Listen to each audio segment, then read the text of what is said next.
The Jake Asman Show will begin shortly. Thanks to all these great Patreon members who help support the show.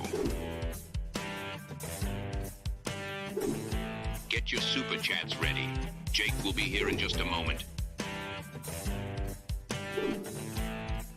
If you love the New York Jets, this is the place to be.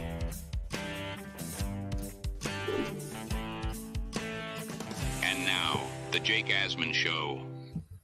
Feels like the Jets got some help yesterday from a bunch of teams around the league. We'll talk about where the Jets are compared to the rest of the AFC and start to look ahead to the Jets and the Broncos on Sunday at Jet Live. Will Parkinson joins us in his weekly spot. So, Jet fans, let's hit it and get it started. Man, our Jets are primed for a historic season.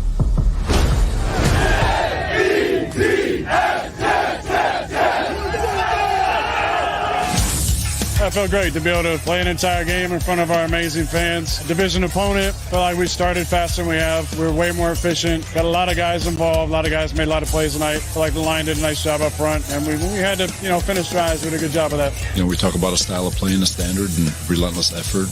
11 heads to the ball, and I felt like we did that. We'll enjoy this one, but come Monday, it's on the Denver. Because if the expectation is winning, then we're going to celebrate it, but we should expect to win. The next step is expecting to dominate. Hey, Ray Romano here.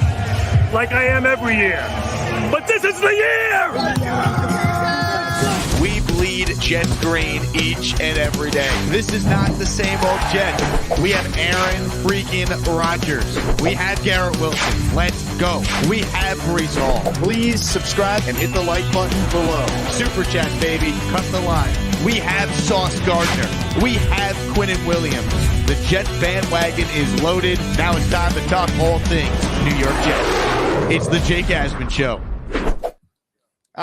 Here we go, Jet fans. Welcome in, everybody. I'm still calling it Victory Monday, despite the fact the Jets last played on Thursday. Hope you enjoyed a stress-free weekend of watching football and not having to worry about the New York Jets. We have some exciting news to share. Ladies and gentlemen, if you're headed across the pond, if you're going to the London game, I'm proud to announce that I teamed up with Gangrene UK, the largest Jets supporters club in the UK, and my friends over at Gotham City to host a party the night before the game, Saturday night, October 5th, from 8 p.m. to 11 p.m. at the Hippodrome Casino on the 4th level. Come out for great food, drinks, plenty of Jet chants, great opportunity to get everyone together who's going to the game. It's a free event. All you need to do is RSVP with the link that is in the bio. I'll make sure between now and Saturday, October 5th, plenty of people are aware of some of the awesome events we're doing. But this is my event, and I hope all the Asmaniacs making the trip could come out, support, and have a great night before the Jets take on the 3-0 Sam Darnold-led Minnesota Vikings at Tottenham Hotspur Stadium. So I know many have asked for the London info. Here it is right here. Saturday night, join me and a bunch of Asmaniacs, and let's party in London. Joining us right now is someone who knows how to party. He joins us every Monday. The great Will Parkinson of the TOJ Pod is on with us right now. Hello, Will. Happy Monday. Hey, happy Monday, brother. How we doing? I mean, was yesterday not awesome? A win already in the bank, watching all these other quarterbacks around the league struggle, besides maybe Andy Dalton. And it was just a fun afternoon of just watching other teams play, knowing the Jets had their win in the bank already on Thursday. Yeah, first time since, I believe, 2017, the infamous Buffalo Color Rush game. First time a Jets fan could sit on a Sunday and watch their team having already won, that week. Yeah, I just think it was a great New York sports weekend. As a Yankee fan, it was awesome. They can clinch the division tomorrow night. If you're a Mets fan, the building was finally packed. I've asked multiple times Mets fans why no one goes to Mets games this year, and it's been a slow grind, but the stadium was electric this weekend, and the Mets now probably got to take for the next 6, and they'd be in, and potentially, maybe they get up as close as the number one wild card. And obviously the Giants take care of business, and just it was nice. The Giants helped the Jets out. We got some. The Jets got some help from teams like Seattle and other folks around the league. So fun weekend of football. Some really bad football, bad refereeing, the whole 9 yards, horrible quarterback play, and for once, at least for a week, we can. The Jets fans can be happy that, the quarterback issues are not, some of their own. No doubt. And let's start with the Dolphins, right? Because you look at their situation, Will. I mean, is it crazy to call them done? They're now 1-3 after they got crushed yesterday by the Seattle Seahawks. I mean, they go from Skylar Thompson, who's terrible, to Tim Boyle, who we all know how bad he is. He's the only quarterback I can confidently tell you Zach Wilson is somehow better than. I mean, you look at Miami right now, it's very reminiscent to what the Jets went through. And I call this karma because there were so many Dolphin fans running their mouth, making jokes at Aaron Rodgers and Jet fans' expense last year. So I have zero sympathy for them. I hope Tua gets healthy, of course. But you look at their situation now, bad O-line, issues defensively. What are your thoughts on the state of the Dolphins after yesterday's drubbing to Geno Smith and the Seahawks? Yeah, I don't want to say they're dead yet. Just looking at the schedule, Tennessee's not very good. Stout defense at times. They did not prepare for Malik Willis. It felt like who's been in their building for the last 2 years. Not sure what happened there. Levis, was Levis. I'm sure. I don't know that he'll. I wouldn't be surprised if we saw Mason Rudolph this week. But Miami's got Tennessee at home. They play New England, Indy, who does not look good at all, Arizona, and then they go to Buffalo. Can they win 2 of those games and keep themselves like somewhat afloat? I think in terms of winning the AFC East, I didn't think they were going to win the AFC East before the season. I picked them to finish third and win 9 or 10 games. And I think that I had them narrowly missing the playoffs with 9 wins. So I'm not surprised they're struggling right now. I think what's tough to watch, and I think at times last year this happened, in other games it didn't, but with the Jets, I felt like last year was so clear the quarterback and offensive line were like the glaring issues, but everything else kind of looks good. I don't feel like with Miami, like anything looks good. Like I don't. The defense isn't great. The offense is obviously a mess. It's not necessarily. I don't want to be that guy, but like all the people, and it's only week 3. And obviously Rodgers is starting to get healthy and here and stuff like that. But the amount of jokes from the Twitter, making fun of Rodgers for getting hurt, dancing on his grave, the whole 9 yards. And it's like, hey, you had Tim Boyle last year. It's like, well, you guys are playing Tim Boyle. And like both teams shouldn't have never been playing Tim Boyle. Like it. So I don't know. I don't think Miami's done, but I also think that in terms of like where the Jets are at, the sole focus should be on Buffalo, at least for the time being. I don't know if Tua is going to be back in 3 weeks. Is he back in 6 weeks? It makes a huge difference, obviously. But I think if you're a Dolphins fan, can you win 2 of the next 3 to get yourself to 3-3 before you play Arizona and Buffalo? That's probably what they're thinking. But again, who knows with Tua? I don't think any of us have real insight there. Jake, I tweeted this yesterday, and I got a lot of pushback, and I don't know why. I just asked a simple question: is it really the smartest thing for Tua to be flying cross country a week after a pretty bad concussion? When I don't know, I've had concussions. I feel like everyone always talks about how like flying and things like that's really bad for you. And then like he's on IR, which is why I don't know why he'd be traveling anyways to games.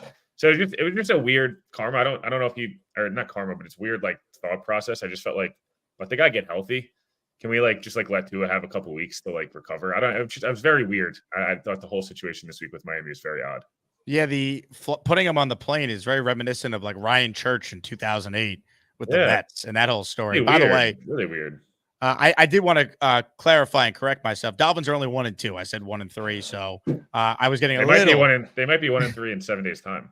Yes, I was getting a little too excited. They play the Titans on a Monday night next week. I mean, their season could be squarely on the line, really, for both teams in that game with Tennessee now dropping to 0-3. I mean, you talk about a bad loss for the Titans. I mean, Malik Willis was a guy that you cut, and you let him go up and down the field. I mean, Will Levis continues to have the dumbest turnovers ever. So Tennessee's struggling. So maybe Miami can win that. They play New England after that at Indy. So the schedule's not brutal, but if they got to start Tim Boyle with Skylar Thompson going down yesterday, I mean, good luck. If you're New England, you're looking at that Miami game as, hey, that's a game we could win, right? So it goes both ways. Super chat from Tristan here. Why don't they call Tannehill? I said this. I mean, to me, I don't understand why teams are not more proactive in trying to bring in quarterbacks. I mean, the Jets, we don't need to relitigate what we lived through last year. Tannehill would clearly be their best option. I don't know why they wouldn't. Yeah, I on all 32, I said they should try to trade for Mac Jones. Right as soon as it happened, I was like, Mac would cost you nothing. As much as people can make fun of him, like he has been an effective NFL starting quarterback. He's still 25 years old. He's durable, and he's played with a lot of those guys. And I was like, he knows the division. Like that actually would make a ton of sense. He would fit quite well in a timing NFL pro style offense. And not only did they not do that, but like it seems like Tua is coming back in 3 weeks. And, based on IR and how Dolphins fans have talked about it, maybe I don't want to bring in Tannehill because they don't want to have him ramp him up, get him ready, and then basically make him a backup after that when Tannehill has kind of mentioned, like, I don't really want to be a backup. Like, I'm only going to sign if I'm going to be a starter. So the whole thing is really weird. I've never understood the NFL.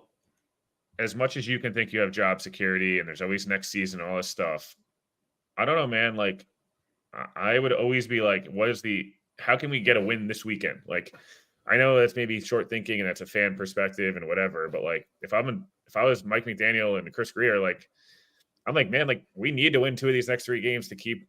And McDaniel's got an extension, but like, I don't know, Chris Greer will be the first guy out the door if this thing blows up. You know what I mean? So I just, to me, like, running out Skylar Thompson and Tim Boyle and, Snoop, it's not really.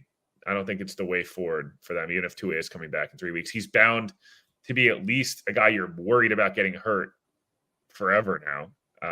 I just, it doesn't make sense to me.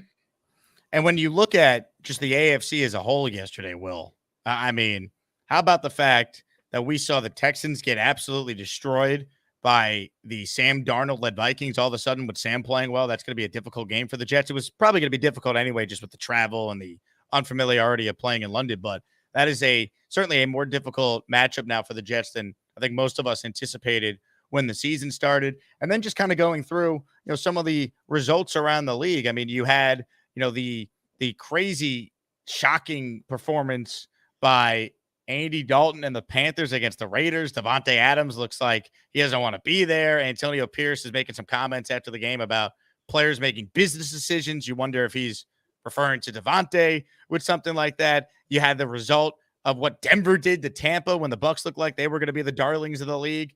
The Saints, as well as they played against the Cowboys and winning their first couple games here, they get beat by the Eagles and their offense completely craps the bed. I mean, it was a wacky day, and that's just why I go back to what the Jets have done so far.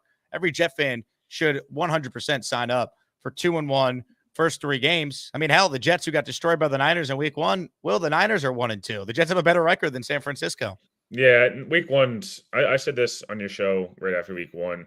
The Jets would have won, and it would have been pandemonium, and then Niners could have lost both, and that Jets win doesn't look good. The Jets lost. That loss doesn't look good. But you know what? At the end of the day, like, it's week 1. It was a non-conference game, and I think if the Jets played them again, they'd be in a much better spot. I just do. I know they would have McCaffrey and stuff like that, but I think the Jets would be. Aaron Rodgers looked like a very different player 2 weeks ago. This offensive line, Breece Hall, Mike Williams, everyone looked different. I don't know. I think it was a disaster of a game. Like, the first 6 quarters of the season, the Jets slept walk, and the last 6 quarters, they've been amazing.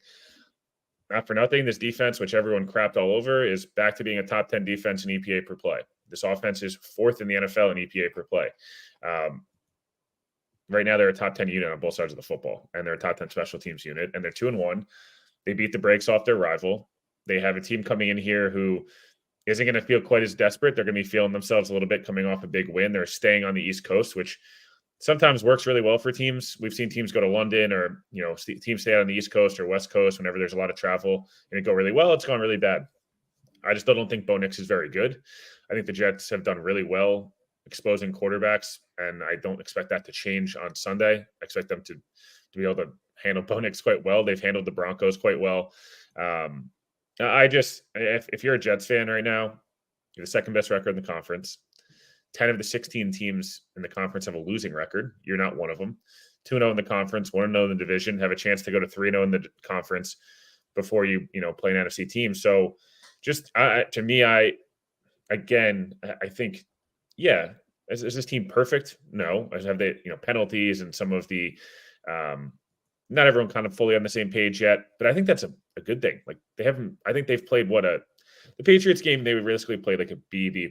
I know it was an A in terms of like the result, but I felt like they could have beat them by 40. You know what I mean? Like, I truly felt that way watching the game back. It was like, man, like, things go a different way. This gets like really ugly. This gets 40-3, 47-3, 40-0, because like, the one pass interference penalty is the only positive offense. So I just look at it to myself and go 2-1, 2-0 in the conference, 1-0 in the division. Team coming in here who you're more than a touchdown favorite against. 7.5. The Jets have opened up. Take care of business. It doesn't have to be 24-3. It could be 17-10. It could be 31-20. It could be whatever the score line is. Doesn't really matter to me. They could win 3-0. I really don't care. Get yourself to 3-1. Continue to stack wins, and let yourself continue to get healthier and healthier, better and better. You're getting Mosley back. You get a healthier DJ Reed, a healthier Michael Carter to help out this defense. Will McDonald flying around. I don't know, man. I don't want to paint sunshine and rainbows just to do it because it's like it's all good, but like the AFC outside of Kansas City and Buffalo does not look impressive at all. And Kansas City has not looked impressive to me. Their defense is awesome. I think that Mahomes is inevitable and the refs are inevitable for sure. And like they're the Chiefs, and you're going to have to take them down. But there's a good argument to be made. They should have lost all 3 games. Houston looked horrible yesterday. And by the way, Stroud against some of these elite defenses doesn't look quite as good as everyone wants to make him seem. It's now the second time or third time I'm like, ooh, you almost didn't break 100 yards passing. Buffalo looks awesome. Buffalo looks like through 2 weeks, the team that's playing the best football. They play Jacksonville tonight. Trevor Lawrence hasn't won a start in, 10 months? I think he's lost 8 or 9 starts in a row. They were the 1 seed last year until week 11, and then Lawrence gets hurt, and it's all downhill. I guess I said a lot there, but at my point just being like, you should be feeling really good going into week 4 knowing, hey, man, can we take 2 of the next 3? I said the Vikings defense is elite. Do you know how to read? I listen. Jets taxes and Will fighting with the comments. I saw someone that listened to your show coming down from the escalator, and they're like, I love how you fight with people in the comments. I'm like, I'm not trying to fight. I just I feel like I speak quite clearly, and I just said the Vikings defense is elite. Stroud struggled again. By the way, Laramie Tunsil, why is it? That's always been his thing. Yeah, I covered him in Houston. That's always he's a great tackle. That's his bugaboo. He's always been a penalty machine. But here's where I want to go next. When you kind of look at just the parity in the conference, right? Why not the Jets, right? The Chiefs, Bills, Steelers, Chargers, Texans, and the Jets are the only ones right now with a winning record. Jets right now in the AFC are fourth most in points per game at 22.3. I don't even think they've scratched the surface, as we were just alluding to, on what they could be offensively. Third best opponent points per game, 17.3.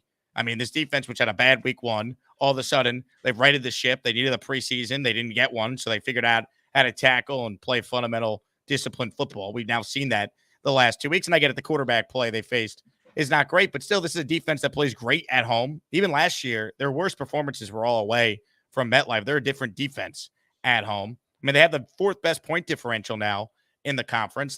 To me, it's all right there for the Jets. And sure, they're going to have to deal with probably Buffalo all year. But I look at the Chiefs, and they have Mahomes, so you want to put them in their own category, that's fine. They've won the Super Bowl 3 of the last 5 years. I'm good with that.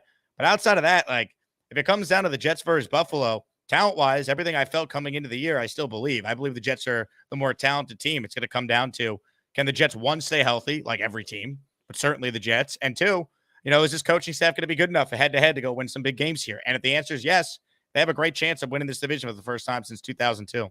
Yeah, they got, obviously, Denver coming in. I'm going to assume they're going to win this game for the sake of argument. So I'm not jinxing anything. I'm just saying I'm going to assume. I think the building is going to be honestly more electric than it was on Thursday night. I think Thursday night the building was a little antsy on Thursday, by the way, Jake. I don't know if you felt that. I felt it was fun and exciting, but I think people were kind of unsure what to do.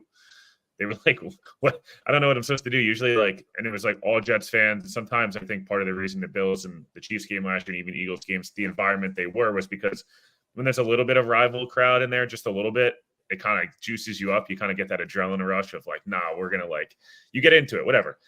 I'm going to assume they win on Sunday because I comfortably think that they win. By the way, Robert Saleh thoroughly outcoached Gerard Mayo. I know it's not saying you have to give him flowers, whatever, but Hackett, Saleh, and Ulbrich were all really, really good on Thursday night. Let's say they beat Denver, Minnesota, Buffalo, Pittsburgh, New England, right? It's the next 4 after that, if I'm not mistaken. Can you win 4 or 5, I guess, there? Can you win 4 or 5 or at least go 3-2, ideally beating Buffalo, Pittsburgh, New England? If you lose to Minnesota, you do. I don't think they're going to lose to Minnesota. I love Sam, and I am the biggest Sam Darnold guy ever. I do think that he does have games where he puts the ball in harm's way, and the Jets should be able to kind of figure it out a little bit. He's also due for a bad game. As much as we all are happy for Sam, I don't think even he's if he now wasn't Sam Darnold, he was Patrick Mahomes. I don't know that Sam's got 8 touchdowns and 700 yards. Right. It's not sustainable. It's just like, and against really good teams, it's not like this isn't even like a anti-Sam Darnold. It's like Aaron Rodgers hasn't played 3 perfect games, let alone Sam, let alone Andy Dalton, whatever. The league's very up and down. My point being, like, continue to take care of the conference games. I think Pittsburgh is a game that looks a lot more hard on the schedule, but like, I don't know. The Jets versus Justin Fields feel to me like Jets should have a nice day. Pittsburgh feels a very fugazi 3-0. You get New England again. I just think that continue to stack wins here and kind of pace yourselves with stay within a game of the division, win the tiebreakers. The biggest thing the Jets have not done in the past, and I think we've talked a little bit about this, but like the Jets could lose every NFC game this year. I honestly really don't care. Like they could lose the entire NFC West. They lose, and the one of the Vikings, they go 12-5. Guess what? They're going to win every single tiebreaker with every AFC team because of the conference record and divisional record, et cetera. Win your head-to-head with Buffalo, beat Denver. You'd be 4-0 in the division and the conference, 2-0 in the division, regardless of what happens against Minnesota going into games against Pittsburgh and New England. Like, I just think take this. If you win on Sunday, I think you're feeling really good, saying we're at minimum playing for a shot of being within a game of first place. Buffalo's schedule's not too forgiving here. They get Jacksonville at home tonight, but after that, if you look at Houston, at Baltimore, at Jets, 3 in a row. If you're a Bills fan, you're saying, can we win 2 out of 3? I think if you're a Jets fan, you're saying, hey man, they drop one of those. Can we play for sole possession of first place against Buffalo on Columbus Day weekend at night? I think both teams could potentially be 4-1, going into that game on Monday Night Football. By the way, in honor of the Jets win, we did a 15% merch sale using promo code JetsWin at jakeasman.com. The sale is only till noon today. So if you're one of the 500 plus people watching live right now, you have just over an hour to take advantage of the 15% discount at jakeasman.com/shop. So get your merch today. And if you're watching the show live right now, happy Victory Monday. Hope everyone had a great weekend. Thanks to everyone who tuned in yesterday on ESPN New York. Great to hear from a lot of the Asmaniacs who called the show. Click that like button. Help us out. That helps the channel continue to grow. I also have an exciting announcement I want to make. It's been requested a ton. The Jake Asman Show, the show you're watching right now, will continue to be live every day on YouTube without any exception. But now you could also get the show on both Apple and Spotify. So whether you're on Apple Podcast or Spotify, all you need to do is search the Jake Asman Show on either platform you prefer, and you can access the show that way. It will be posted after we're done going live on YouTube. So for those of you who are commuting, you just want to download the podcast version of the show, either Apple or Spotify, it is available. Just search the Jake Asman Show on either platform. Look for the show logo, and you can subscribe. Please leave us a 5-star review and a comment, and I'll enter your name to win some free Jake Asman Show merch, as well as a Jets jersey of your choice. So check that out. Once again, Apple, Spotify, both available for the Jake Asman YouTube show going forward. Well, as far as the game on Thursday, I want to go back to just specifically how great Rodgers looked, because here's the bottom line. In a quarterback league, you either have the guy or you don't. If you have that version of the guy, you could beat anybody. Your thoughts on what we saw from Rodgers? To me, I was the most impressed with the mobility, because he looked pretty good the first 2 games as far as just operating from the pocket. You could see there was some rust he was shaking off. We know the arm is still amazing. He was great on that game-winning drive against the Titans, but he wasn't moving out of the pocket. He wasn't taking off and running for first downs like we saw in this game on Thursday. What did you make of just that aspect of Rodgers' game? And now moving forward, how sustainable is what we saw on Thursday? I'm not going to pat myself on the back here, but somebody was vigorously tweeting and talking on this show specifically about how Rodgers in the beginning of camp kind of looked like he did in the first week or 2 of the season. And then all of a sudden started being more and more mobile, more and more willing to throw on the run, more and more confident. I feel like people got to remember, like, this dude's a guy that didn't get hit for 610 days. He's coming off almost a full year of not playing a football game at all, right? And getting hit, trusting, if I throw the ball in the run here, no one's going to be undercutting my legs, or no one's going to be doing this. Like, it's a mental battle. Rodgers talked himself about it.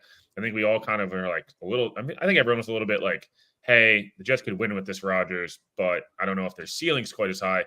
You saw it on Thursday night. His body's in a rhythm now. He's playing football again consistently. I think it takes a few weeks Nothing to do with preseason, because I think in preseason he would have saw a lot of what you saw week 1 of like him not moving at all, because why would you in the preseason? But I think it just takes a little bit while to get comfortable. Rodgers has always been a slow starter throughout his career. I think we kind of all ignored that a little bit because everyone was just so damn excited to watch him play. This is a guy who starts slow every single year of his career. MVP years they're the 1 seed. Like it's the way he does. So I thought Rodgers was good, really good on Thursday night. Surgical, was efficient, command. He was by far the best football player on the field on either team, no question about it. He's got another 2 or 3 levels, probably. I mean, maybe it's more than that. I would say it's probably 2 or 3 levels. He was 5 of 5 for 60+ yards throwing on the run. He ran for 18 yards. How he didn't get a roughing the passer call on the Josh Uche cheap shot, beyond me. But generally speaking, like, he was awesome. But he's still, I don't know, him and Mike Williams had 2 that, like, they probably connect on that later in the year. The one to Garrett ended up being a penalty, but the one down the sideline on the run, like, that's complete later in the year. The one to Garrett at the end when he really wanted that 300 yards, man. You saw his reaction when he didn't get it. Like, Rodgers makes that throw. So was he perfect? No, but I don't think he needed to be perfect. And the good news is that's not even the best of Aaron Rodgers. Like, I'm not trying to downplay it. Like, he was amazing, right? Like, best Jets quarterback performance I can remember.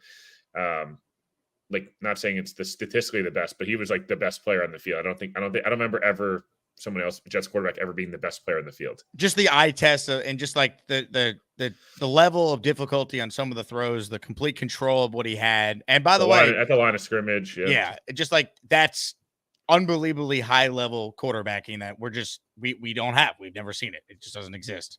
Yeah, no, I'm just excited to see what he can do next. I think Denver's a worse defense than New England is. I wonder if teams are going to start to play them a little bit differently. And does that mean, are they going to trust Surtain so much that they don't even double Garrett, and then Garrett's one-on-one, and, they're going to do different things? The Jets are going to be able to continue to run the football better. I think the offensive line is going to get better and better.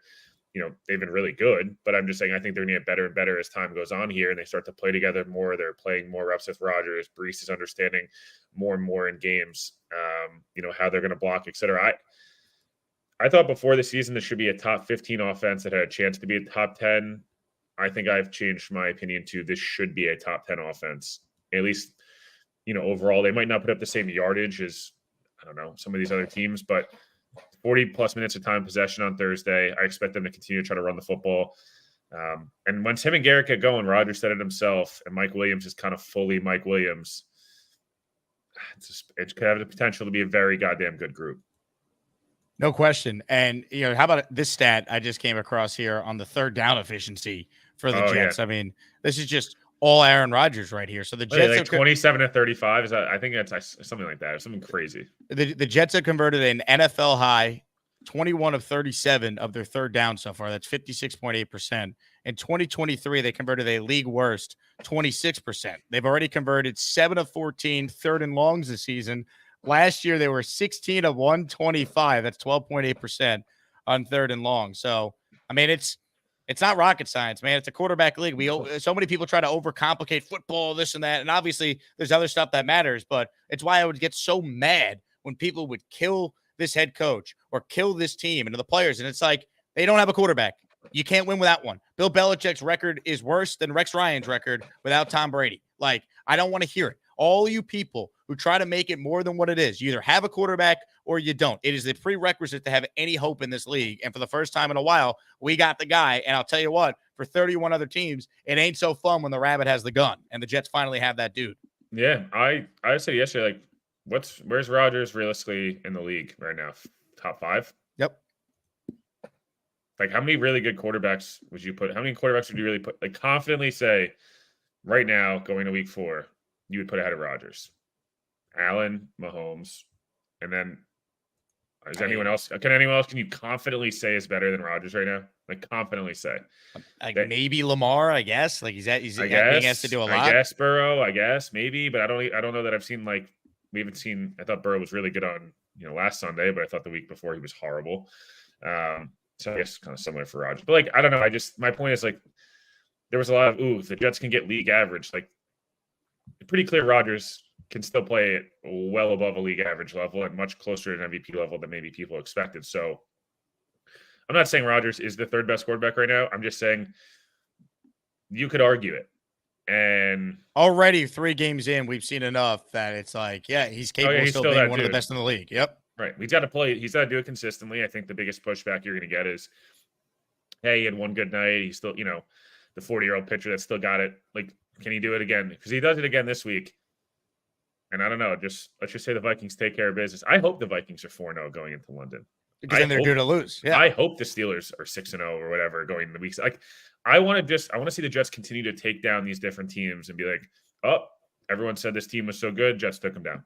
Took them down again. Quality wins. Yep. And also, Will, to your point, I'm glad for that same kind of thought process. Denver won. Yeah, because they're not going 0-17. We've seen upsets all around the league. We watched what Denver obviously did yesterday. We watched the Raiders, who looked terrible against Andy Dalton. The Panthers beat the Ravens. Like, things happen, man. The Saints destroyed the Cowboys. So, like, if you're the Jets, I like the fact that this coaching staff now could say, hey, you guys can't overlook this team. Look what they just did to a Bucs team that was rolling to start the year. Like, don't think for a second this is going to be easy. Bucs team slept right through that game. Yep. They were never in the game. That was never a competitive game at any point. And I think that's actually a good thing for the Jets because they're a 7.5-point favorite. Even with Denver winning, people are going to be like, wow, that's a lot of points. But you know what? That's how much better the Jets should be against a rookie quarterback in Bo Nix. I mean, we have some time before this game, but to me, the biggest thing they got to do, keep Bo Nix in the pocket, because the one thing he can do is run around and extend plays. Yeah. Will Levis gave him some problems with that in week 2. So that to me is a major key if the Jets are going to handle their business, which you have Aaron Rodgers, you should handle your business. Yeah. I mean, same time, Bo Nix, 60 quarterback rating, 4 interceptions, 0 touchdowns. Like, yeah, he's not good. The ball is not. I would trust my guys and have somewhat of a similar game plan of like, we're going to have to tackle well in space. We're going to have to keep our rush lanes and our eyes disciplined and all that different stuff. But I'm throwing different blitzes at him. I'm changing up coverages constantly. I'm doing single thing I can to kind of confuse him. And like, I'm taking this screen game away. Like, the Jets have not been good against screens, but then there's going to be a lot of receiver screens, a lot of the ball out of Bo's hands quickly. This is a game of like, if you're who you think you are, you go in and handle business in this game. You get out of there with a win. Obviously, the more impressive the win, the better. Hit the like button if you're tuning in. If you have a comment or question for Will or I to address, we will answer it. Super chats, we'll cut the line. We'll mix in some calls as well on the Gus Buster Umbrella Hotline.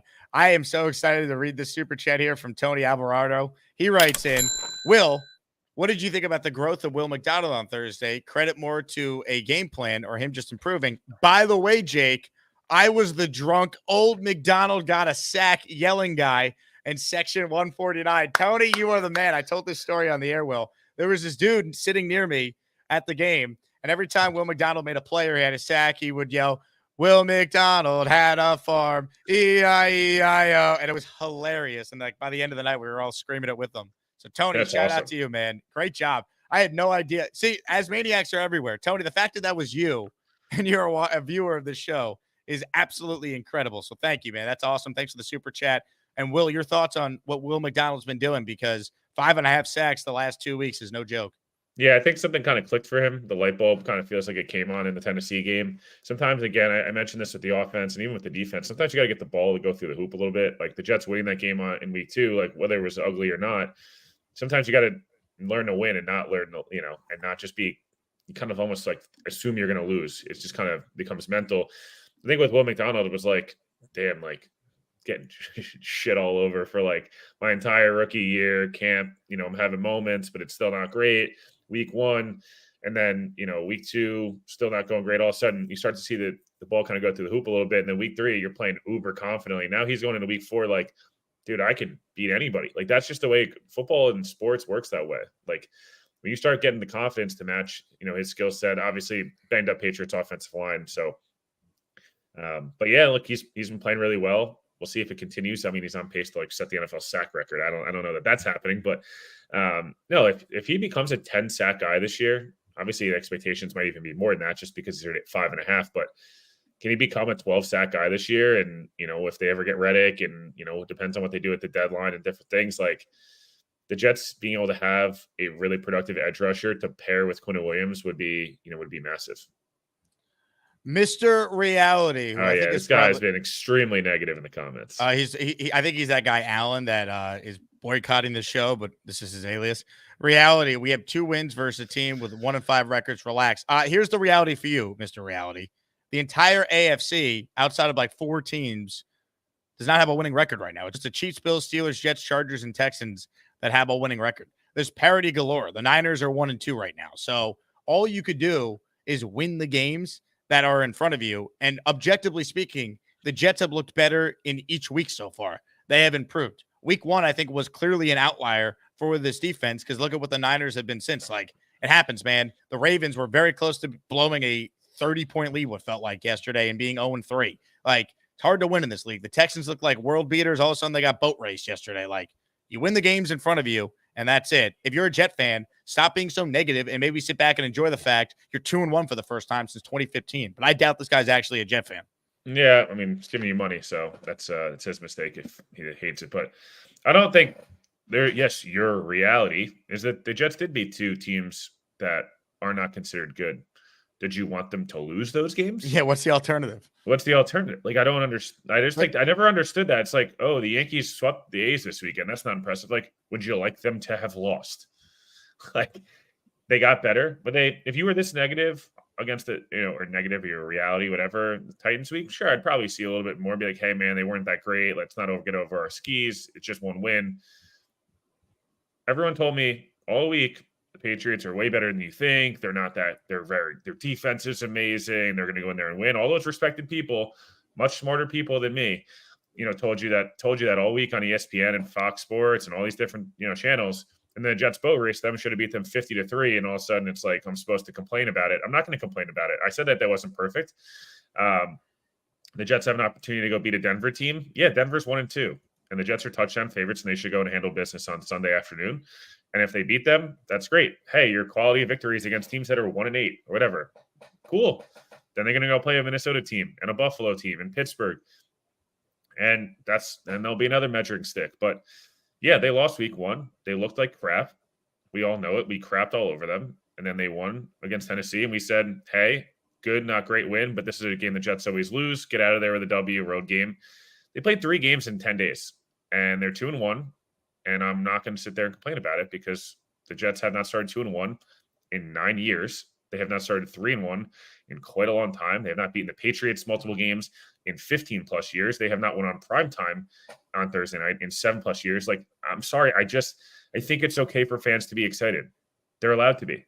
It's okay. It doesn't mean it's not reality. It's just the truth. I mean, it's like, what do you want, man? I mean, they played 3 games in 11 days to start the year. The quarterback is 40 coming off major injury. He's gotten better each week and was sensational against a defense that's very good on Thursday. Yeah. Let's not move the goalpost now, which is always what happens when it comes to the Jets. Oh, the Pats are not any good. It's like, I was watching, and so were you, Will, and you alluded to it.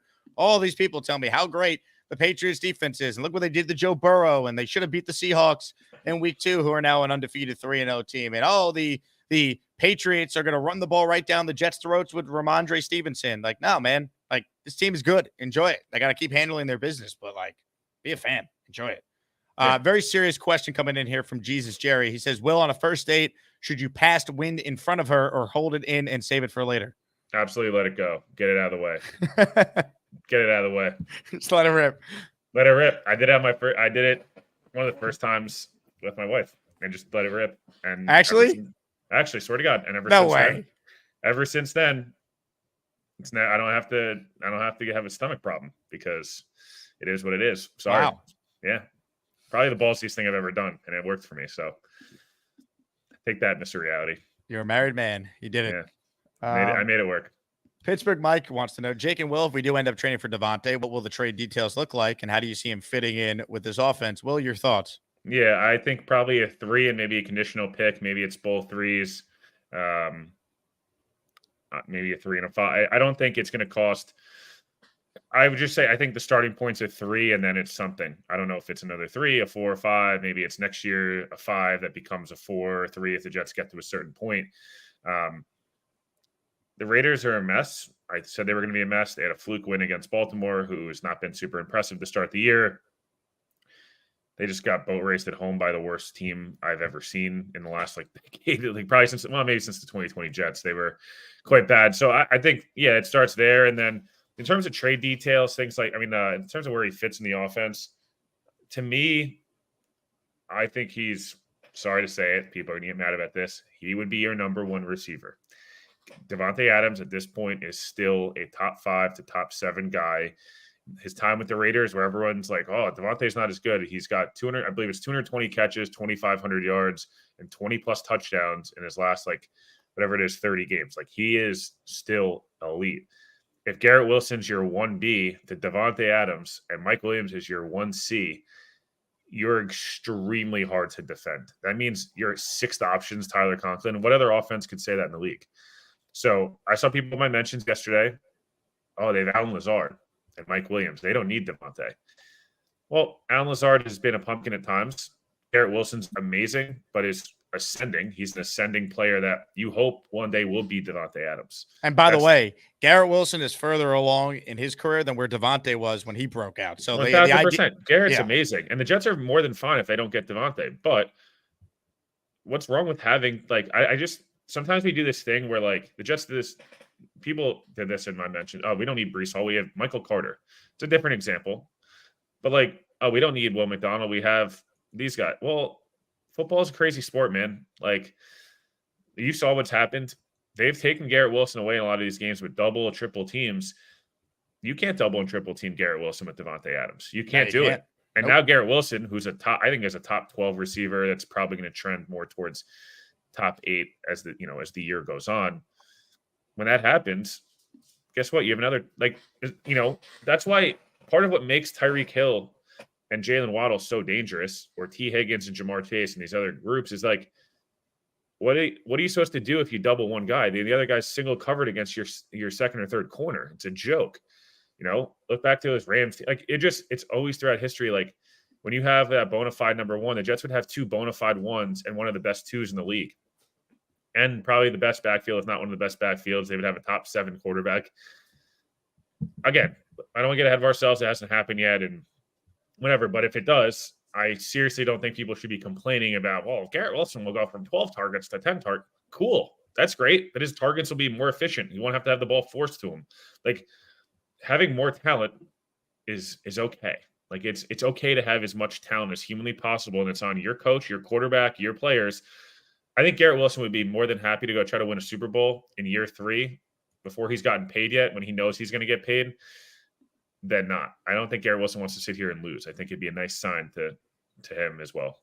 Jet Set Fool wants to know, when do you think Corley gets thrown into the mix? Probably post bye week is my guess. I think right now he's developing, and I think that's okay. And I think that anyone's expecting him to be an impact player week 1 didn't necessarily probably watch him as much in college or and stuff like that. The Jets have taken rookies along very slowly anyways. I would say I think post bye week, it'll go from 1 or 2 targets a game, a couple plays, to maybe it's 10 plays to 15 plays. I'd like to see them give him a shot as a returner. I think they have zero juice returning right now. I don't think Gibson's done a good job from a returning perspective. So trade a first, a 3, Reddick and Corley for Davante and Christian Wilkins. Yeah, it's a super chat. But I think Corley will get more involved as the season goes along. I think he's a guy who's a short-term and long-term play. But I don't know if he's really I think special teams is where he's got to kind of make bones a little bit before he kind of gets more involved in the offense. You already read it, but I'll pull it up from Purple Belt Mike. Mike, this is just not going to happen. They're not going to trade you Christian Wilkins, and throwing Hassan Reddick in any trade right now seems stupid, because you have to have a team that's then going to give him the contract he wants. Otherwise, why would it be any different with that team than it is right now with the Jets? So I'm totally ignoring any Davante for Reddick trade, because why would the Raiders, who are blowing it up by trading Davante, take on a soon-to-be 31-year-old pass rusher next year who doesn't have a deal? So I don't see it. The Raiders would take on $24 million in dead cap by trading him. Right. So I don't see it. Mr. Reality says, Adams made a business decision. Quit. Why trade for him? I can't, man. I can't. If you don't see what's happening here. He just what does that have to do with the Jets? Right. He's quitting because he wants to go to the Jets. That's the problem. He signed up to play with Derek Carr, not to have 2 different head coaches and Anthony Davis quit on the Pelicans and 12 months later won a title with the Lakers. I don't.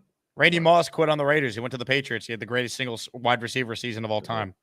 What are we doing, man? Hit the like button if you're just tuning in. Comments, questions, super chats. We'll cut the line. We got a couple more minutes here with Will Parkinson. Make sure you guys check out the TOJ pod, which you can get to which you can listen to, I should say, wherever you get your podcast. Plus, Will's part of the Badlands Network on Patreon. Will, I had Joe Caporoso on the radio yesterday. I listened this morning. It's very good. The Italian Stallion. Also, I saw a comment in there about the cap implications with Davante. His no guaranteed money the next 2 years. If you look at his cap number, it's like $45 million. It's $0 guaranteed. Like you could literally cut him. I think they would redo his deal if they acquired him. Redo his deal, and the Jets do have some flexibility from a cap perspective at the moment. You'd only take on a prorated. His number this year, his base salary was $16 million. Maybe it's only back down to $8 million at that point. It'll get redone. So I wouldn't worry about the cap side of things. Who's her daddy? After we kicked the Pat's ass, I had a bona to hide. Does that mean a boner? Is that what he's trying to say here? An erection, perhaps? That maybe lasted way longer than 4 hours? This guy was rocked up. What a beast. He didn't need Viagra that night. He just had to watch Aaron Rodgers play football.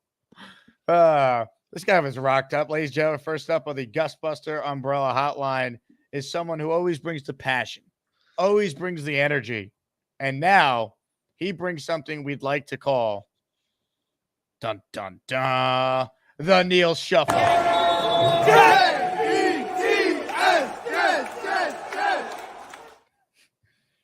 Yeah, baby.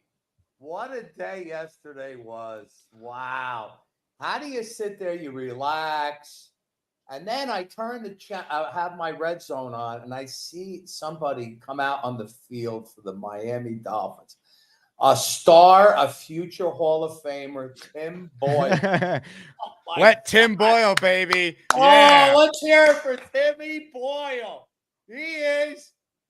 I tell you what, man, he brings back a lot of memories of watching high school football, back in my Bound Brook days. He is the atrocious. It was so beautiful to watch him play. It's the best gift we could give Miami fans. I wonder what TD is thinking, that guy TD. He must be pulling his hair out of his head watching the Dolphins with that. It is so, it's like this. We're cursed, bro. It gotta be a curse, man. Oh my gosh. What else could it be? We can't never get nothing right. The Jets done leapfrogged us. Should we tank? Tank. They're tanking in Miami. At least the Jets started 4-3 before it all fell apart after Rodgers. That was us for 15 years. I mean, he's only experiencing this here for a month. We've been watching this shit for how long? It's no wonder every time there's an incompletion, every time we have a bad series, and I'm in the stadium with my kids, with my friends, this goddamn Hackett. Oh, we can't do anything right. Oh, let's do this. One bad series by Aaron Rodgers, and we're going to be looking to put Tyrod Taylor. I mean, this fan base, we are so scarred and so beaten and so abused. I feel like we're like a bunch of Kunta Kintes and Roots with whip marks on our backs. That's what we are as a fan base. But guess what? It's going to change, guys. It's going to change. This is it. An embarrassment of riches is what I want this year. Davante, come on in. We got the red. I'm outside. We got the red blanket here. The red rope. Come on in, Davante. Come into the super team. Let's go. Come on, Reddick. Let's go. With Reddick, one comment. He will only sign with a team that really needs an edge rusher that's willing to pay him. Oh, wait a minute. Isn't that team in New York need an edge rusher? JJ who just went down. Oh, we need an edge rusher. Yes. So I think we should pay the man. Pay the man. Get him in the building. Give him what he needs, and let's move on. JD, one thing I have to say. JD is a great evaluator of talent. Let's face it. Our scouting department, they're doing a wonderful job. JD is out of he's swinging out of his weight class when he goes against negotiating with the top agents in the game. I don't know You got to about that, realize Neil. something. He got Tyron Smith for nothing. He got Mike Williams on a really good deal. I get it, but he's not. He's dealing with. Give me an the agent guys he's right overpaid now. for. Like he's pretty good at that. I think this is at this point. This is more just Reddick being completely unreasonable with whatever he's trying to do than a Douglas thing. I think the Jets would give him a raise and would redo his contract. But if Reddick's asking for 2 or 3 years after he's already now missed the first 3 games, like I don't know. I'm not blaming the Jets for not giving a blank check to this guy. Well, he's not negotiating. Look, Joe Douglas is not talking to Reddick. He's talking to his agent, Jake. If I'm Reddick, I'm saying to my agent, take care of this and get me into the deal and get me a deal that I want. Don't you think? You think he's talking to Reddick? Reddick's not talking to Joe Douglas, is he? I don't think Reddick's even talking to his agents because his agents, I'm sure, are advising him to show up. He's talking to his agent. Come on. Look, the guy wants to play football. He wants his bag. The guy is deserving. He's definitely deserving. And look around the league, Jake and Will. What do you see in games? Okay. Edge rusher is the most important player on the defensive side of the line of the field. No question about it. When you close a game out, your edge rusher is the one to close the game out. It's like having Edwin Diaz come in. You got to have a closer, and edge rushers are closers. Okay. Sauce Gardner is not a closer. He's not going to close the game. We all agree with you, but like there's so much about this we don't know what's happening here. And all I could go by is Hassan Reddick is being, to me, a moron by not showing up because he's cost himself so much money for no reason. We all know that. Get him to the Roscoe Diner. Let's make a deal. One thing I want to point out, and I'm looking at this Aaron Rodgers. You know, I made my futures bets, right? And I'm looking yesterday at for the guys that like to bet. Right now, Aaron Rodgers is 5th in MVP odds right now. Jalen Hurts is ahead of him, plus 1,200, who looks to me to be pedestrian. He's having a horrible start to his year. CJ Stroud is having sophomore slump. He's plus 900. Josh Allen, again, to be continued. We got to see what he does tonight against Jacksonville. And Mahomes obviously is the favorite. If you're a betting man and you don't want to take the favorite and you're at a horse race and you don't want the first horse to go, Rodgers at plus 1,500. I think, look, after listening to Phil Simms and listening to all the quarterbacks who know quarterbacks, Phil Simms says this guy looks stronger than he did 5 years ago. His arm looks great. Everything looks great. And we have a great offensive line and weapons to make him succeed. And our defense is going to keep him on the field. I think that's a super value bet for you guys looking to go to the Super Bowl if we ever get there and have the ability to have some money in your pocket. I think that's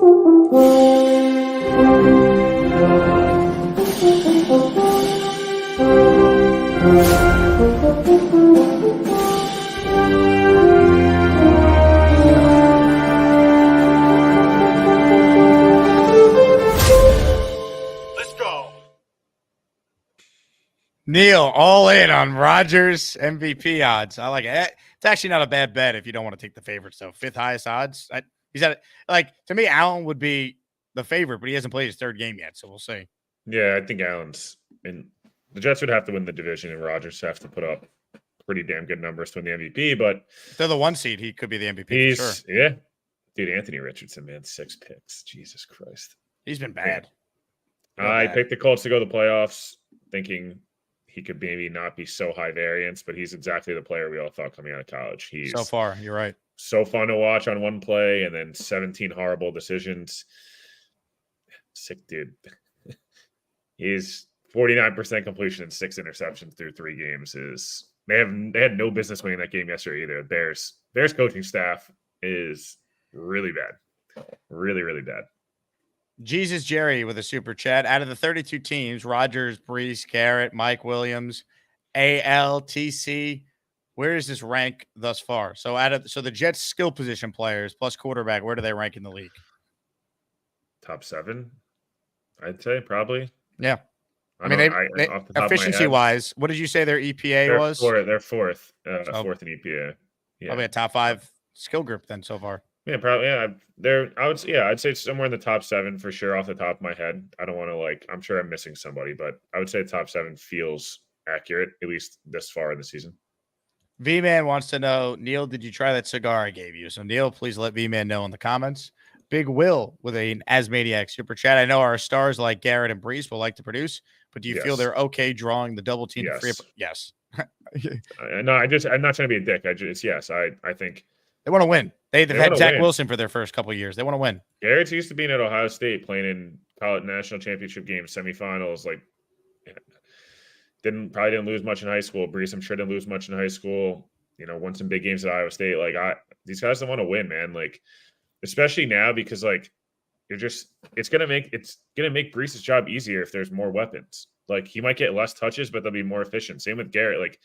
I bet you Garrett would rather be 6 for 100 and a touchdown than 12 for 72 and no touchdown. You know what I mean? I just, at least that's my opinion of it. But again, I'm obviously not those two guys. Neil says, V-Man, I had it at the tailgate. Very good. Thank you for that. There you go. Nice job by V-Man. Giving Neil a cigar. John says, Neil looks like the newest Run DMC member. I love when Neil's got the Asman bucket hat on. There's just something special about it. It's elite. Incredible. All right, well, we'll do one more call with you here. Sweet. Ladies and gentlemen, joining us right now is someone who doesn't need an introduction, but he has one anyway. The only thing better than all them shoes is Joey D, cause he totally rules. Jake, my brother, I'm high as a kite. I love everybody. Damn, this show is crazy. Big Willie style all in it. Jake, what's up, brother? What's up, guys? How you doing? For starters, if we get Davante Adams, the happiest person on the team besides Aaron Rodgers will be Garrett Wilson.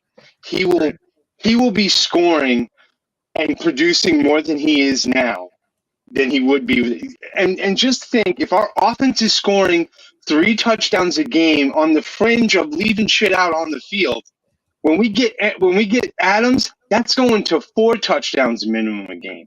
So I am all in if we get Davante Adams. That is going to take our offense to a different place. And, not to rebuttal versus Neil, but we got to relax with the Hassan Reddick stuff. This has gotten so far, so bad. Hassan Reddick is kicking himself, because if that guy was on our team, he would have the 5.5 or 6 sacks. He would already be on the way to people wanting to pay him crazy next year, and it looking like, man, if this guy keeps it up, he might hit that freaking second round that our third went to a second. So Hassan Reddick would be eating in this defense. Our defense breeds. The scheme is designed for people to get sacks, and with the way you're looking at how Bryce Huff is playing in Philly, you can see he's not a real 3-down player. He's getting eat up on blocks. It's just, it's early, but we have to relax with this stuff. If we had Hassan Reddick game 1, we still lose. He is an elite pass rusher, a top 5 pass rusher in the league, but he's not a run stuffer. We still would have ran the ball all over us game 1 if we had Hassan Reddick. So as much as he is a game changer, he's killing himself, because he would be eating right now. And of course, it would be helping us to have both of them on each side. But I think I don't know where his angle is, but that's enough. That's enough of that. And then Bonesy, use just your normal phone and not the headphones next time, because we got it's crackling noise. Oh God, I can't get good sound. I'm so bad. You need an iPhone is what you need. That will solve all. All right? Stop using your shit potato phone and get lost. You're better than this. I love you, but I can't do it anymore. So quit calling. No, I'm just kidding. Anyway, Will, this was a lot of fun, man. I appreciate you as always. Enjoy your week. I'll talk to you next Monday. Yeah, of course, man. Good luck, and everybody be positive, man. Make the stadium loud as a mother on Sunday afternoon. And if you're there, I will be there as well, as usual. So hope to see some more Asmaniacs on the escalator leaving a Jets win.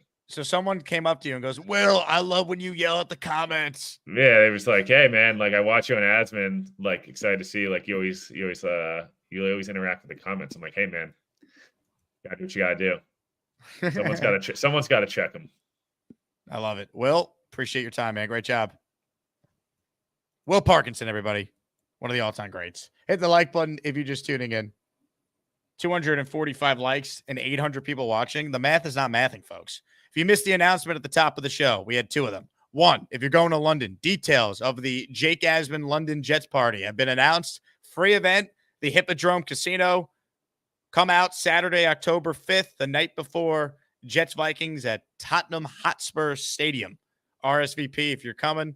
It's going to be a lot of fun. We'll have a bunch of giveaways, Jet fan interactions. We're working on getting some celebrity Jets that are making the trip to London to be joining us as well. So this is going to be the place to be. I teamed up with Gangrene UK, which they are the largest Jet UK fan club, but I guess in the UK they say supporters, right? That's the soccer term, or sorry, football term. Football. Anyway, you get the point. It's going to be a great event. Can't wait.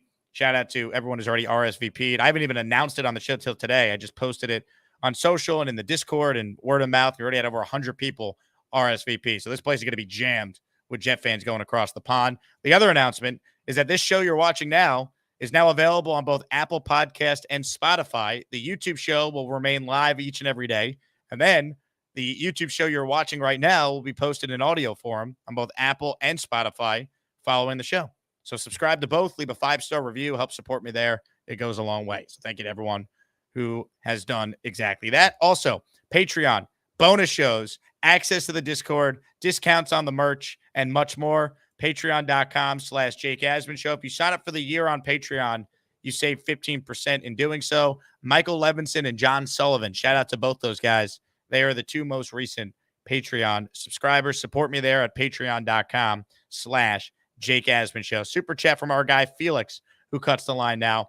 What's up, fellas? If we get Adams, we will be unstoppable. We will have the best receiver core and running back core in the league. I could see us having a top 3 offense in the league. Yeah. I agree. You put Davante with Mike Williams and Garrett, Brees and Braylon, 2 solid tight ends. I think Conklin showed you what he could do with competent quarterback play. Career high in receiving yards for him on Thursday. Look, it all comes down to Aaron. Keep him healthy. You got a chance. But you had Davante to this team. I mean, that to me has always been the Jets' plan. It's just you need the Raiders to keep losing. Yesterday helps, right? Like the Raiders are kind of exactly where we thought they'd be. It's just the order how they got there is surprising. I thought they'd start 1-2. I didn't think they'd beat the Ravens, but then they lost to the Panthers. So it's a week-to-week league still, especially early. That's just how it is. Keith writes in with a super chat. He cuts the line. I'm happy we drafted Olu, right choice, but boy, trade up for Malik Neighbors would have been sweet. He's explosive. Yeah, and after watching Neighbors, you can't kill Douglas for trying to do what he was doing, right? I'm thrilled with the Olu pick, but the reason why I was so on board with trading up for Marvin or trading up for Neighbors, who was my guy, if you guys remember, was because I thought he was going to be dynamic. I thought he was going to be electric. And he's been great. And he's kind of proven he's quarterback proof, right?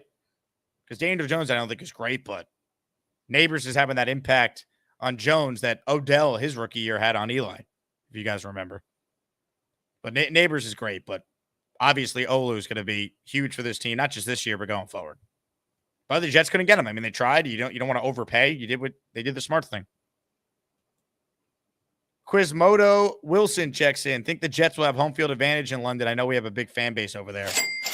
You know, it's interesting. I don't know what the level of support is for the Vikings in the UK. I do know there's a ton of Jet fans in the UK. So I do think the Jets will have, quote unquote, a home field advantage. But is it going to be like MetLife? Like, is it going to be like able to impact the game and be rowdy? I don't know. I've never been. I have no idea what to expect. I have no expectations. For those who have been to a Jets game in London, what was the atmosphere like in 21 when they were there and in 15? They won in 15. They beat up the Dolphins with Fitzpatrick at quarterback. Revis had a pick in that game, I remember. 21 was awful. They had that big win over the Titans. They went out to London, and Zach Wilson played awful, and they lost. So I don't know. But I'm excited to be there. I've never been. Pip, pip, cheerio. Here we come. Ladies and gentlemen, we'll get back into your calls, but first, we have to sit back and watch Dan Orlovsky break down the greatness that is Aaron Rodgers. One of the big takeaways from the game is you got to see all levels of the greatness of Rodgers. The talent, but obviously the experience and the awareness and the IQ. And then really you saw consistency within the offense. And then the third part is how much Garrett Wilson does for this offense. So this is like your original run pass option. These are run alerts where run plays are called, and oftentimes you'll tag if you have the quarterback and the receivers that can handle it. Hey, if this defender plays super soft, we'll just kick it to you out in space. Lazard, been with Aaron a long time. These are conversations. Hey, if this guy's 10, 12 yards off to the field, don't be surprised if I just rise up and throw it to you. That's a run play, okay? Everybody's running. This is not a pass. This is a designed run that just these two guys have the connection on. That's the original run pass option, but it's the original pre-snap. Aaron's making that determination really pre-snap what he's going to do. Vintage, him and Davante Adams many times. This is really the one down in the red zone.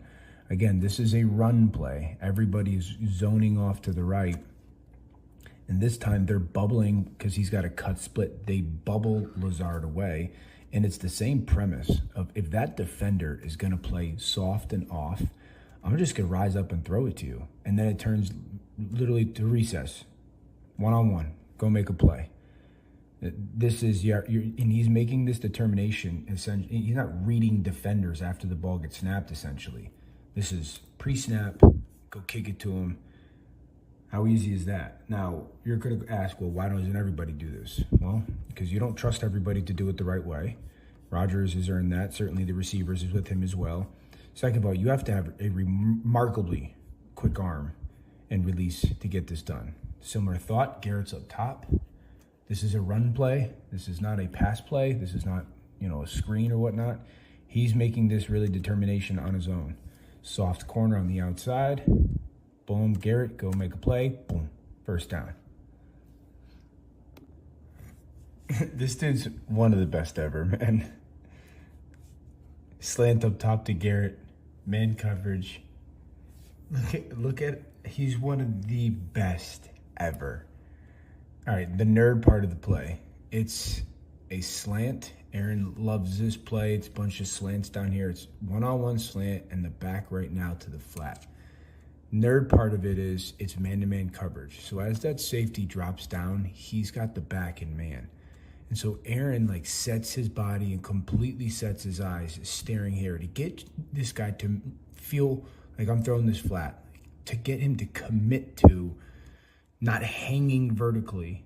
Because even though it's man, if a quarterback stares right here where Garrett's going to be, this guy could hang maybe and really ruin the timing of the play and then drive if you throw the flat and make the tackle. So Aaron completely is committed to throw in that flat route right now. But just watch the back angle of his feet. You want to talk about a guy that completely has remarkable understanding of feel for a drop. Dun, dun, dun. You would never teach anybody to do that. You should. Dun, dun, dun. There's no, there's definitely a 3-step drop, but look how open he is. We see his number the whole time. He never closes his body off, and then it's just torque. He's the best, man. I mean, that gets me giddy. Because I just think this offense is only going to get better now that Aaron's getting more and more comfortable, and we've seen it. More of your calls right now. Let's say hello to Kyle Clifton, who's next. Hey, Kyle. What's going on, Jake? How are you? I'm good, man. How are you? Happy Victory Monday. Yes, very exciting. I was doing a little bit of research, and I saw that Will Anderson has 19 and a half sacks in 18 games, and it looks like let me restate that. I think he only has 1.5 more sack than Will McDonald does in the same amount of games, over 18 games. He started 13 of 15 last year, and we know that Will McDonald was barely on the field. It was maybe 13% of the time he was on the field or something like that. Sound about right? Yeah. I mean, so I think that draft was particularly a bad draft I don't blame Douglas for wanting to take a premium position, and I think that putting him as a pipeline guy is going to probably show some benefits this year.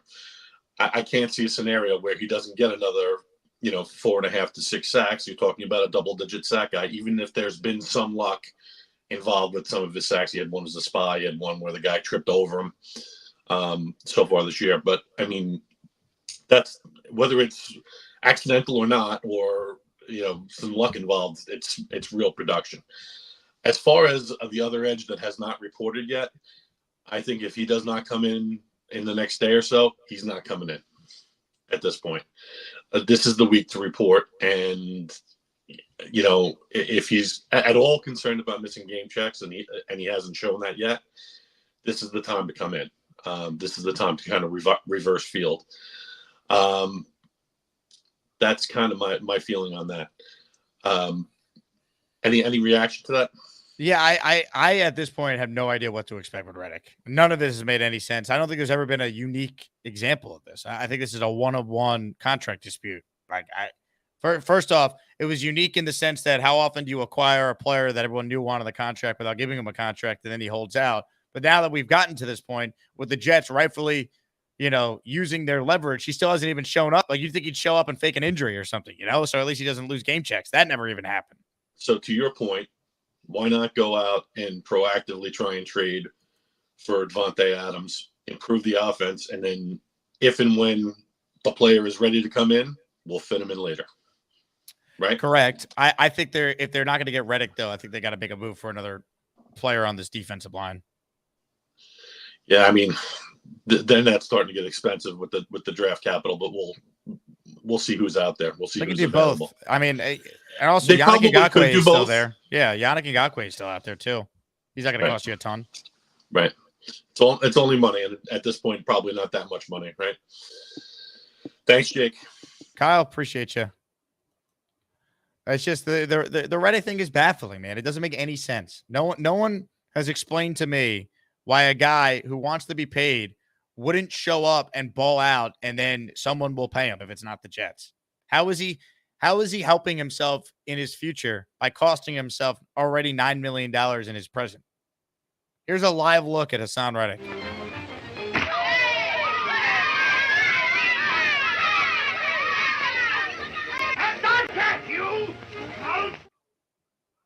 He's just throwing away money, man. Throwing it away for no good reason. None. Indomable is next. What's up, Indomable? Jake, what's going on, my brother? You tell me. Hey, man, good Sunday. A lot of AFC teams lost, so we're looking good going into the Sunday game against the Broncos. Hey, Jake, you keep saying all the time in the offseason that the most important position in all of sports is quarterback.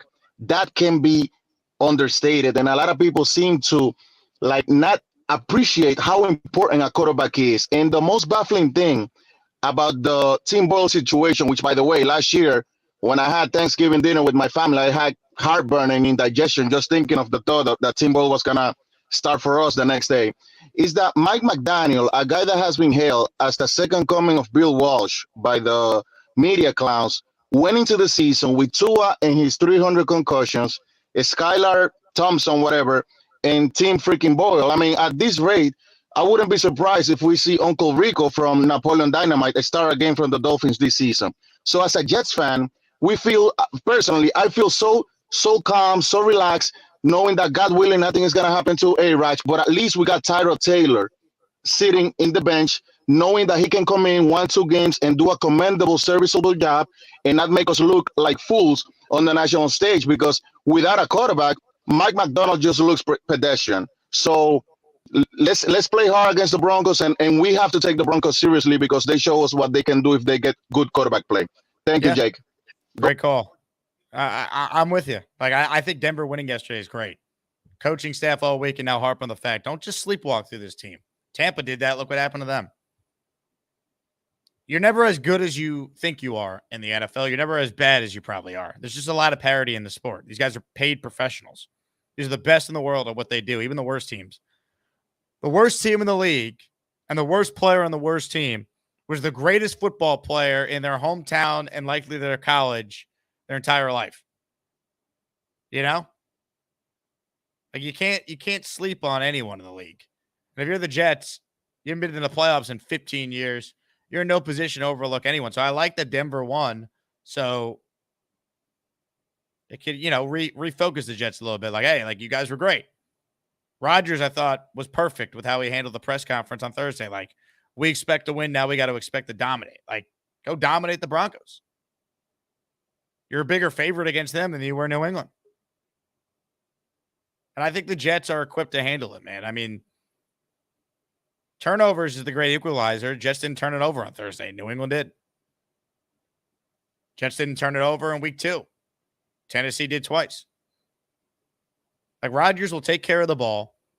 This defense should be able to hold Bo Nix to under 20 points. And we know Rodgers' record when he has less than 20 points allowed from his defense. He's now 83-10. So I feel good about the Jets this week. I do. They should handle their business.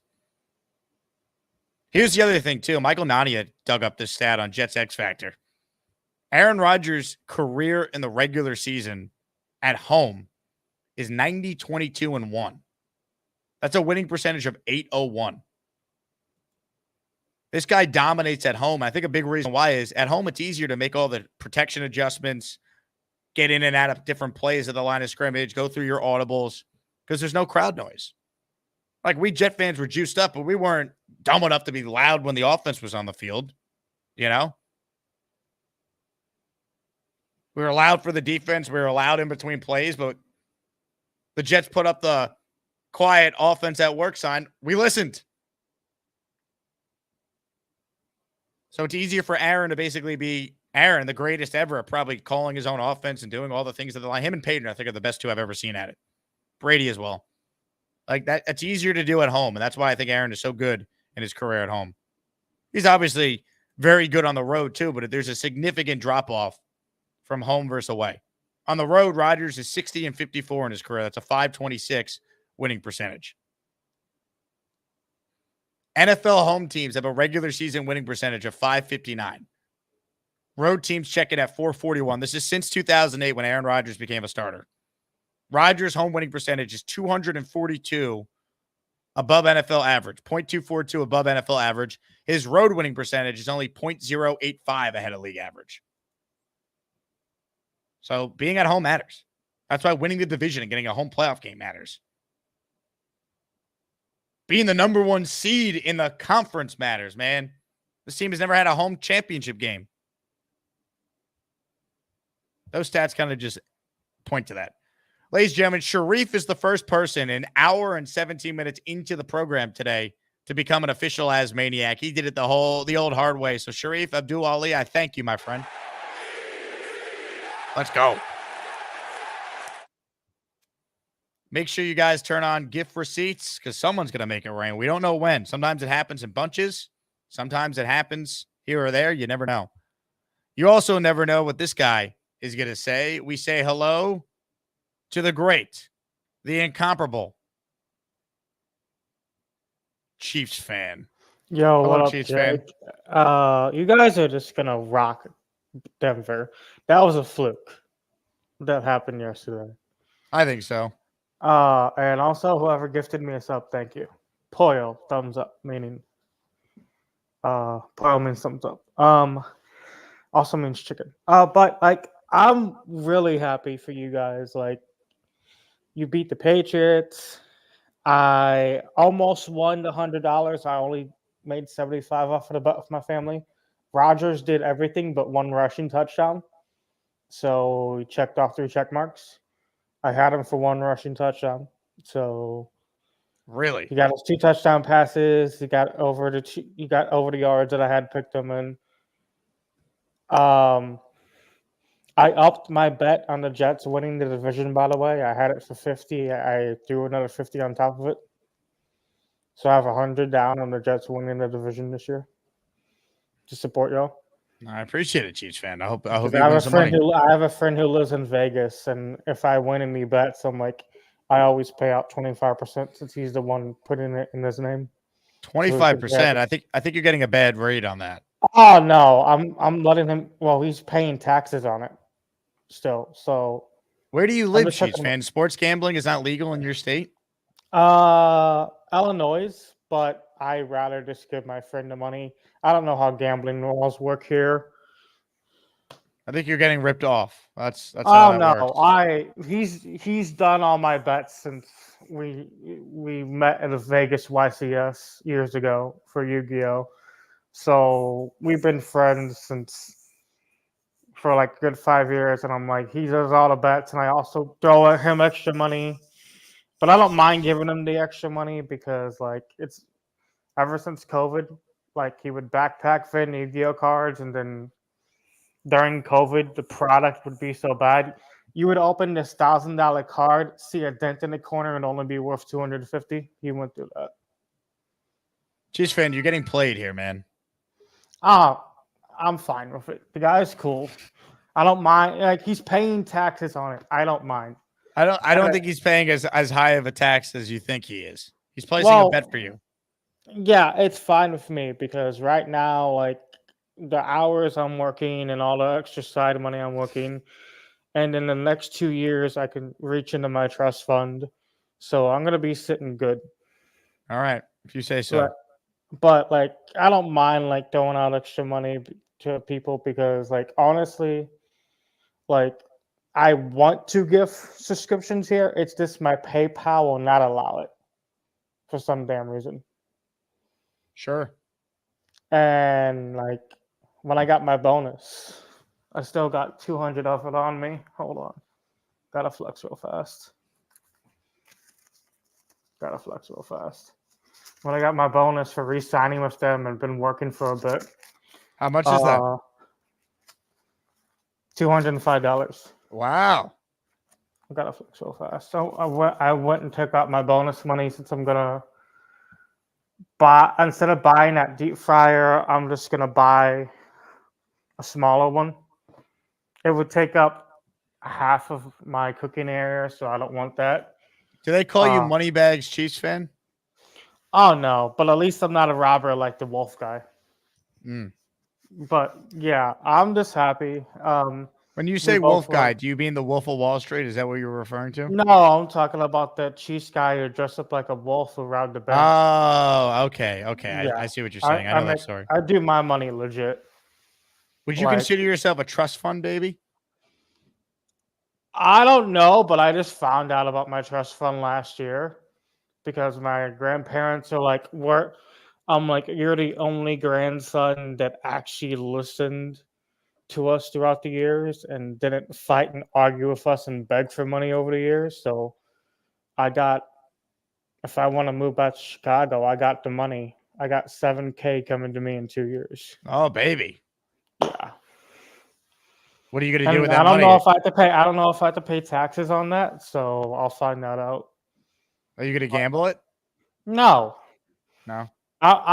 Even if I have that money, I'm still gonna live the cheap lifestyle. Like I'm just gonna act like it's not there. It's just gonna be emergency money. I mean, like who knows? I might be able to go to a Jets game and wear a Revis jersey, like I said I was in a Discord. Like I might show up in a Revis jersey to support you guys one of these years. How about you give me a $7,000 super chat? No, I can't. They told me not to blow that money stupidly, and I'm not going to be able. Are you calling my show stupid, Chiefs fan?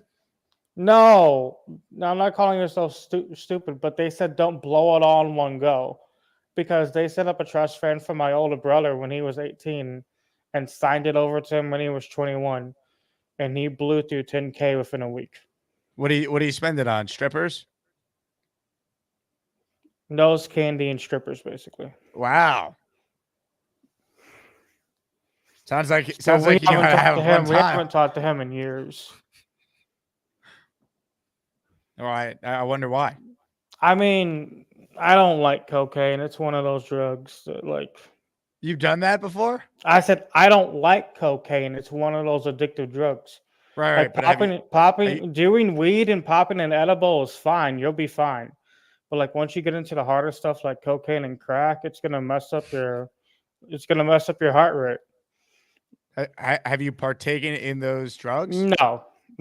Only Good. weed and Don't do edibles. drugs, Sheets fan. Don't do drugs. I mean, in my 20s, I lived in Chicago. Who didn't smoke pot in their 20s in Chicago? Well, pot is legal. It's not. That's not what Well, we're I talking was about. doing it when it wasn't. Like I was hanging out in the ghetto, enjoying a joint during the games, laughing at Bears fans. Mm-hmm. You can still laugh at Bears fans. I mean, I laughed last weekend. I picked the Colts and I picked the Giants to win because I can't stand the Browns and I can't stand how Bears fans have been acting lately. I should have went with the Panthers, but I chose the Raiders like a dumbass. Like, I knew someone over the weekend who told me that he flew into Vegas, put $1,000 down on the Jets over the Browns, and like left Vegas. Because Now, this Chiefs guy, fan, I have a question for you, right? I got to get you on the record here based on some of the comments you're making. You were not at any of those like Diddy freak parties, correct? oh no, I stayed inside the house. That's where you're supposed to be when you're sparking up. You don't want to get a DUI. Were you ever invited to a Diddy party? No, none of that. I don't like, even if I was invited to go out to stuff, I just decided not to because I didn't want to come into work with a hangover. Like in my 20s, I did that a few times, and I'm like, I'm gonna go into work with a hangover today. But at least in your 30s, you're more used to it. All right, so we got work today at what time? And for those who are new to the show, Cheats fan works at Denny's. It was supposed to be between 8 p.m. and 4 a.m., but they gave me the wrong hours. So they're like the wrong hours. So they're like 2 p.m. to 10 p.m. I'm like, I'm gonna be coming in hungover since you gave me the wrong hours.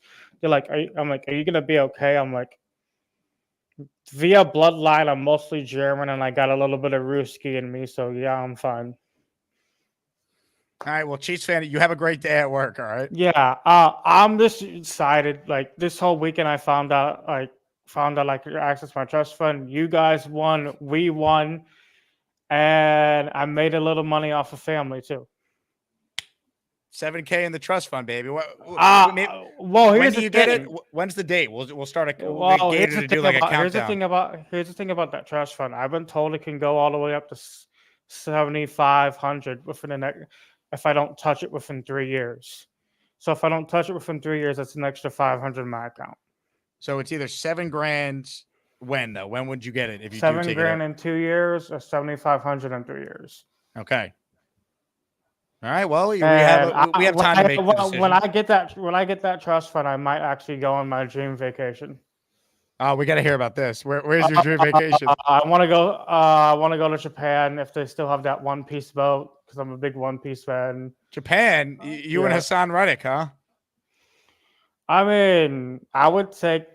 I would literally take the running back from the Lions, the last running back from the Lions, and we're at a Naruto band, hang out and eat ramen all day.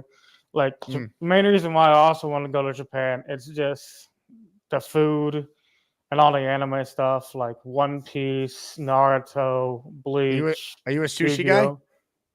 Oh no, I can eat sushi if it's regular cooked fish. I don't mess with raw fish. Like, even though a human body can digest it and go through it, I'm like, I know people who eat raw salmon sushi, and I'm like, what are you doing? What do you mean? You know people who eat sushi? No, like they do raw salmon in their sushi. Sushi is raw fish. Well, I know sushi is raw fish, but raw salmon is like why? There could be parasites. There could be something wrong with the fish.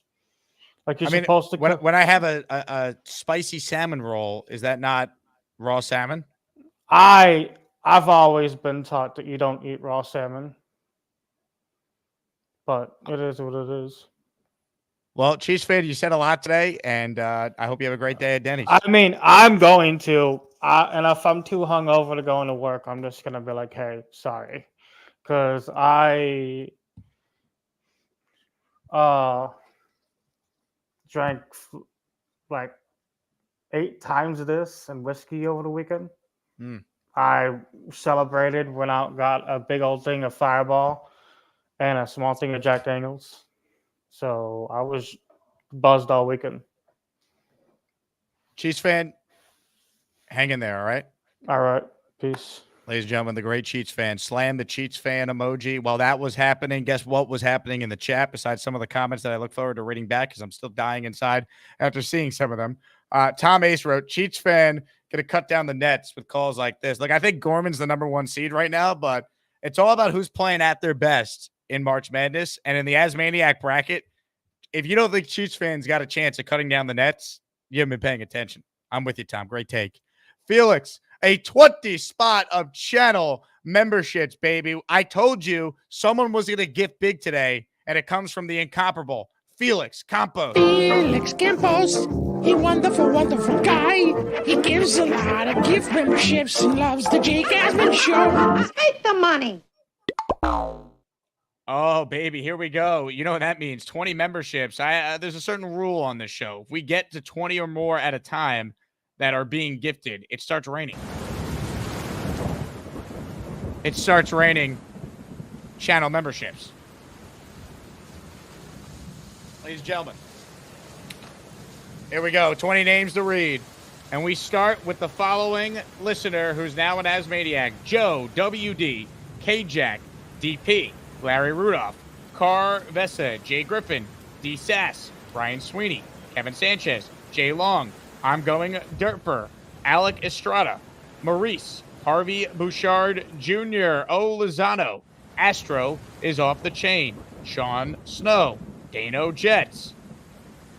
You are all as maniacs. Did I say Kevin Sanchez? I maybe skipped him. Want to make sure we didn't miss anyone. I believe that's 20. Thank you, Felix, for getting us rolling. Couldn't have done it without the great Felix Campos for coming through for the Asmaniacs. All right, who's gifting next? Here's what you need to do if you want a membership. 1, subscribe to this channel. There's 673 of you watching live. I bet all of you are not subscribed to the channel. So click the subscribe button on the right-hand side, that little red button. Click it right over there. Boom. 2, like this video, because you're not going to get a membership unless you like the video you're watching. And 3, click on Felix's name and turn on can receive gifts so you can get one.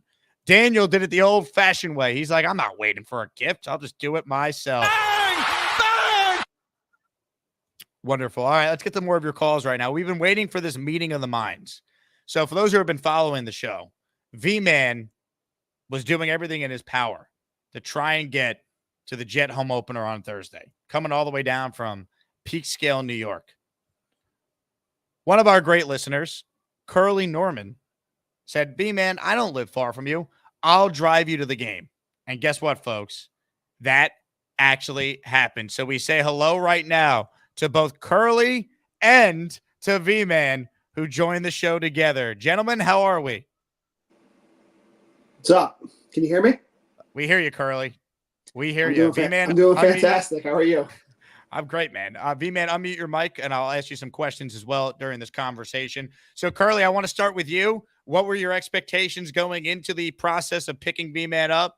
And then now, after living through that experience, spending hours in a car with the great V-Man, what were your thoughts on how it all played out? Well, half of those hours he was sleeping. That may come as a shock, but other than that, no, it's great. We met at the illustrious TJ Maxx in Yorktown. I was able to meet V-Mom, who was very nice. V-Mom is great. Maybe my favorite member of the V family. Yeah. Yeah, we drove down. I learned pretty much everything you need to know about Puerto Rico.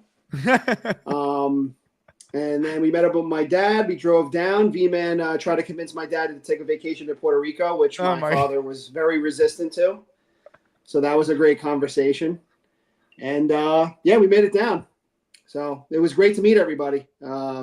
Jay Graves I met, and JT and Jay Quest. So I'm glad we can make it happen. I'm glad that V-Man trusted that I wasn't going to be a murderer and kill him. So at any point, Curly, did you regret the decision to drive V-Man? No, I never regretted it. Maybe when he was sleeping and I was driving in silence. But other than that, it was fine. I love it. All right, V-Man, your thoughts on the experience? Did it live up to everything you had in mind when you knew Curly was going to be nice enough to take you down to the game? V-Man, this is where you unmute your microphone. Sorry. Yeah, just double tap by mistake. Yeah, I think everything went well, It's all what I expected. It was fun to go to the tailgate, meet everybody, see the jersey burn up close and personal. It was great, great to go to my first ever win as a Jets fan. It was great, though. All right. Good time in the car, I did talk a lot. I will say. It's just the thing is with me. The thing is with me in motion, I just when I'm in motion, I have a tendency to just pass out. But when I'm in a car, moving vehicle, I just pass. It's like I fly, I pass out. I'm in a train, I pass out. Well, it's a good thing I didn't pass out while we were in motion because I was driving. Yeah, that'd be terrible. That would be absolutely terrible. But All right, here's the question then, Curly. If V-Man and you are both going to a future game, would you drive him again? Yeah, of course. I mean, he lives not far from me, and I go to every home game barring any unforeseen circumstance. So as long as he doesn't mind, hanging out with me and my dad on the way down, then he's welcome to come. Now, Curly, you're typically a very negative Jets fan. So did you sit back and go, wow, I could actually enjoy what I watched on Thursday? To be honest, I was still nervous when Zerline missed the field goal. I was like, we're going to lose by 3 now. Yeah, the only thing I know about B positive is that it's a blood type. But I was very happy with the win, and I was actually ashamed of a lot of the Jet fans around me that these people who we've been suffering for years, we haven't seen a game like that, are leaving early. I know. I felt the same way. I was like, I'm not going anywhere. Ridiculous. I was shouting to people leaving, how dare you leave this game right now? We're winning by 3 scores against this team. And I was legitimately annoyed. But other than that, it was a great game. V-Man, your thoughts? Pretty much to say, it was fun to watch. It was fun, just. Who are you sitting with, by the way? Were you alone, V-Man? Yeah, I was alone. Actually, funny. Where were you sitting? I wish I knew this, man. I could have got you a better seat. I got offered tickets very like walking in. Someone had an extra ticket not far from me. I wish I knew that. Funny you mentioned it. Actually, I get in my seat, and literally someone taps me on the shoulder and asked me if they could switch with me in there because they wanted to be next to. They wanted me to switch with their brother, and he was 3 rows ahead. So I ended up getting a 3-row upgrade. All right, that's good. Now, did anyone outside of the tailgate, V-Man, where you were probably the biggest star there, where everyone wanted to take a picture with you, did anyone else recognize you as you were walking around the parking lot or the concourse of the stadium? I had 2, I think 1 or 2. I think it was one person around me sitting recognized me. Was sitting. For the most part, no one really did. Outside of that, nobody else recognized me. But I was keeping it. I think I was probably very low profile during the game, just sitting back, relaxing, and enjoying the game. Excellent. Well, Curly, you're a mensch. Excellent job out of you. V-Man, great work. This was a long time coming. I remember when Curly first threw it out there and I connected you two over email. I thought there's no way this is actually going to happen. But sure enough, it did. So excellent job out of you, Curly. That's awesome by you and your dad. And V-Man, I hope you said thank you to Curly many times. That's awesome. Yeah, no, I can't thank you enough, man. That was just great. Great experience all around. Thanks for having us. I love it. How about it, man? V-Man, Curly coming together. That's what this community is all about. Love it. And I saw V-Man at the tailgate. He was already banged up. He was drunk. He was hitting the joint. He's got the cigar. He's like, just take a hit. I'm like, V-Man, I can't be high right now. I'm watching the game. I can't. But V-Man was doing his thing. What a night it was. Hit the like button if you're just tuning in. LA just became an official as Maniac. Let's go, LA. Way to do it the old-fashioned way. Boom. Comments, questions, super chats. We'll cut the line. We're up to 22 members that have been added. Ladies and gentlemen, Hawk says, oh, shit, I forgot today's my B-Day. Hawk, happy birthday, man. You were actually a pleasant to be around when I met you in person for the first time at the tailgate on Thursday. So great to meet you, Hawk. Happy birthday. Zach Wilson still is bad at football, but I hope you have a great day. Ladies and gentlemen, joining us right now is someone who needs no introduction. So I won't play an introduction, but instead I'll play this. Oh, hi, honey. Hey, what's for dinner? Chicken with pasta.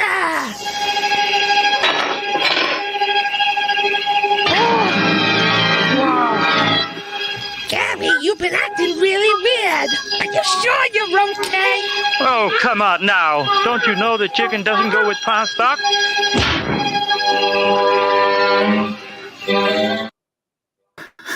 I don't even know. Gator is a talented human being. That is, I don't even know what to say to that. I'm just glad you didn't put me on right after Chiefs call, because that would be impossible to follow. No one can follow a Chiefs call, man. He's been on a bender. That was one of the great calls of all time. My only comment is I thought his other one was just as good when he talked about how he used to drink milk and that allowed him to have strong headbutting skills. There was a lot in that one too.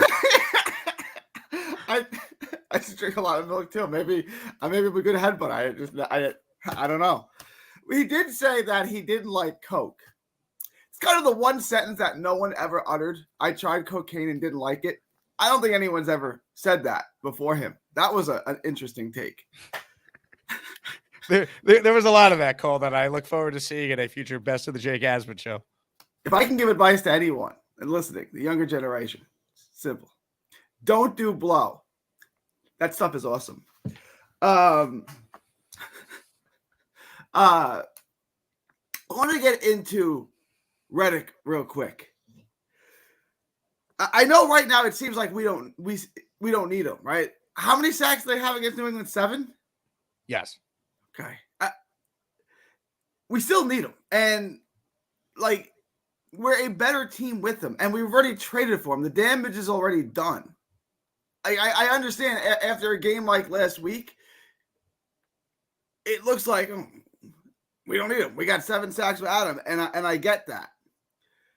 But he's still an all-pro type player. Like, he's a top 5, 6, 7 pass rusher in the NFL. There's no way you're better with him than without him.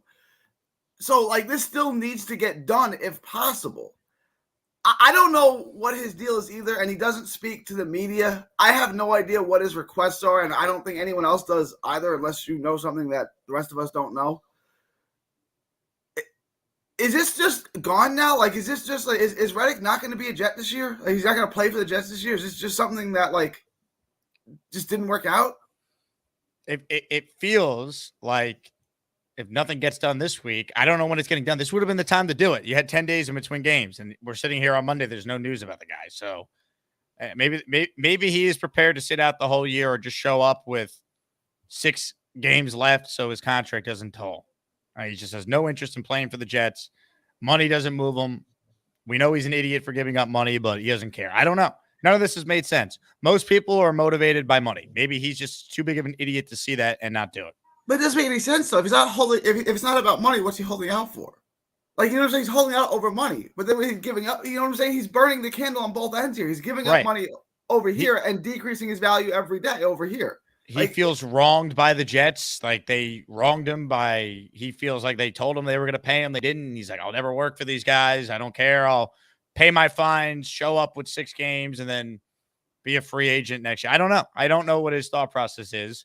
I can't get inside his head. None of this has made any sense, which is why I have no idea how to even predict what's going to happen, because we've never had this type of holdout before. It's like when your girl's pissed at you and you have no idea what you did, and she just comes in and she's standing there with her arms crossed when you walk in the house, and you're like, I don't know. What did I do? Right? Like, that's kind of like, what does Reddick want? Like, why is he upset? He feels like he's been lied to. Are you calling Reddick a housewife? I mean, look, I'm going to be on the side of the player, because the player is the one with a very short shelf life. He's the one that puts his well-being on the line for my entertainment. The obese guy in the office wearing a suit in the air condition doesn't do anything for me, right? So I'm always going to be on the side of the player. But, like, this is kind of weird. Like, it was the same thing with Lamb, but Lamb told you what he wanted. They just got to such a little petty place, but they finally got it done. I don't know what he's upset about. It's like, do you ever walk in and your chick's just mad at you and you really don't know what you did?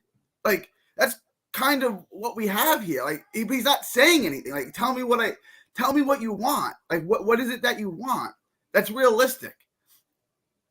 And there's like, he doesn't do really any media. He doesn't really speak to anyone.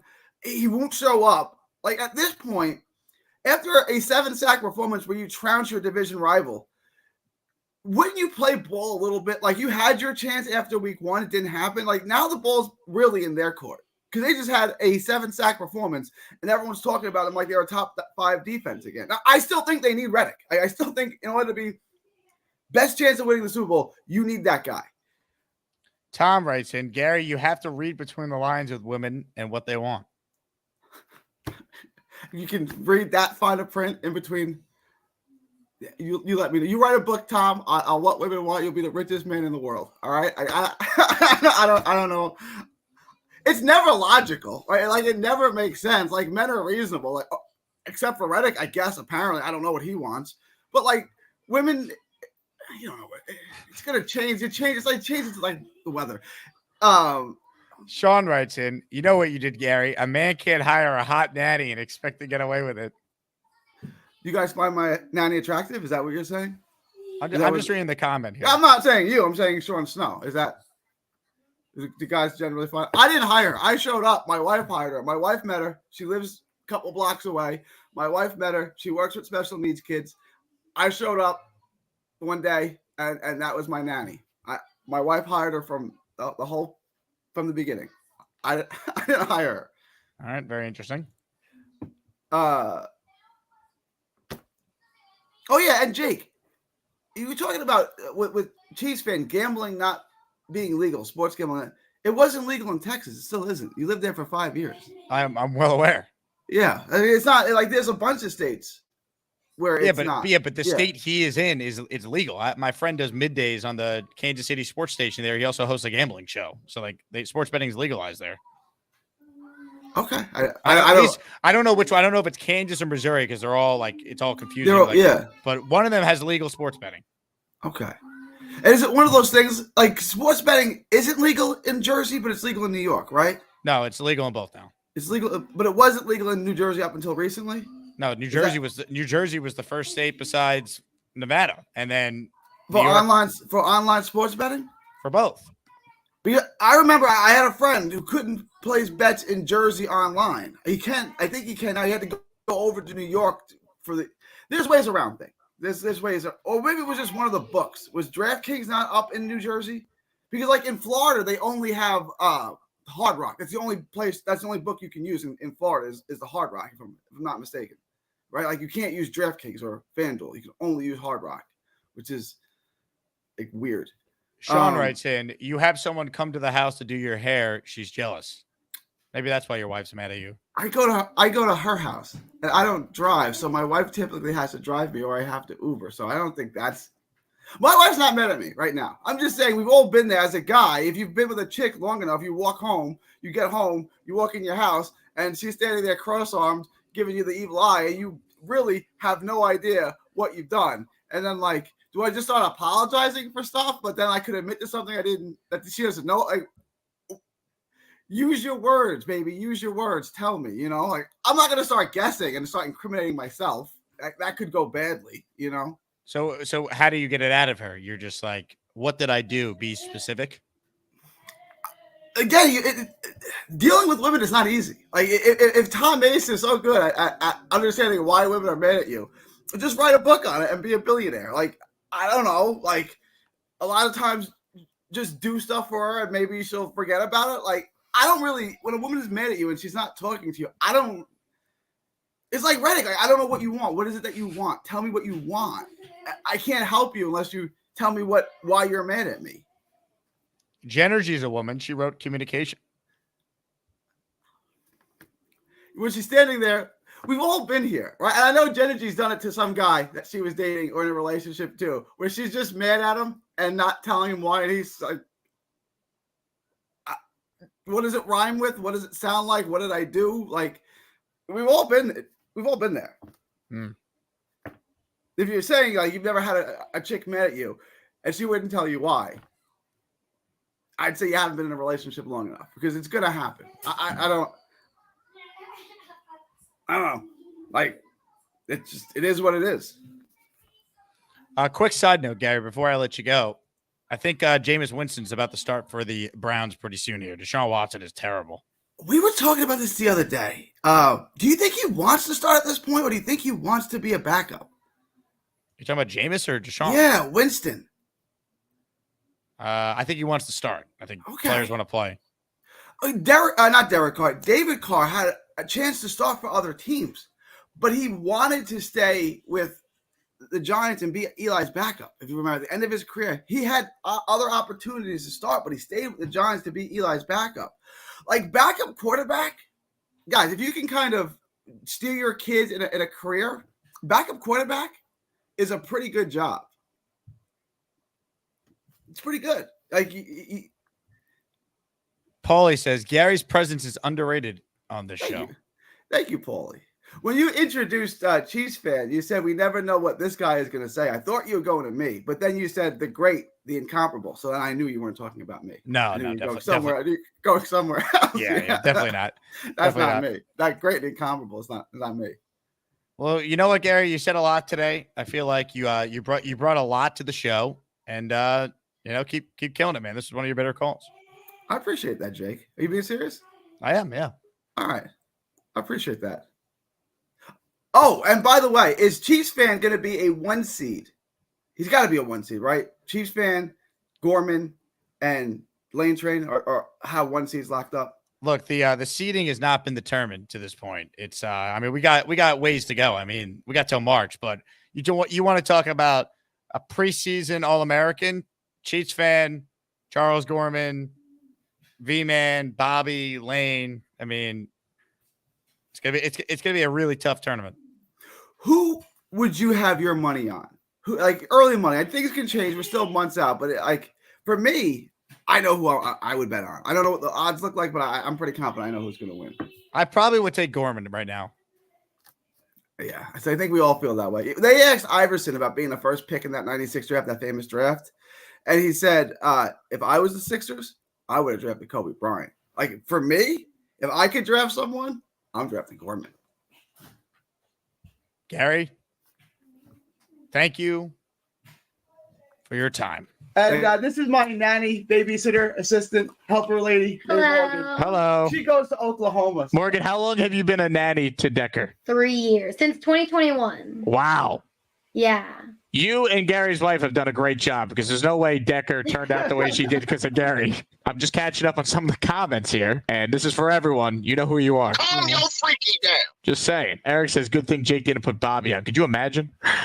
Some of these comments, man. Jake, you don't want to read the comments. Oh, it's true. I can't even read these comments, man. You guys are terrible.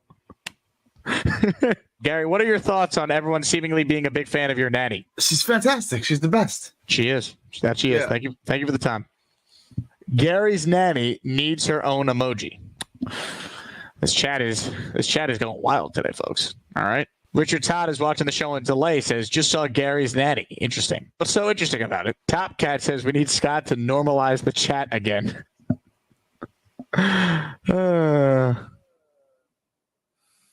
Gary's nanny, everybody. Hit the like button. If we get more channel memberships, maybe we will make a Gary's nanny emoji.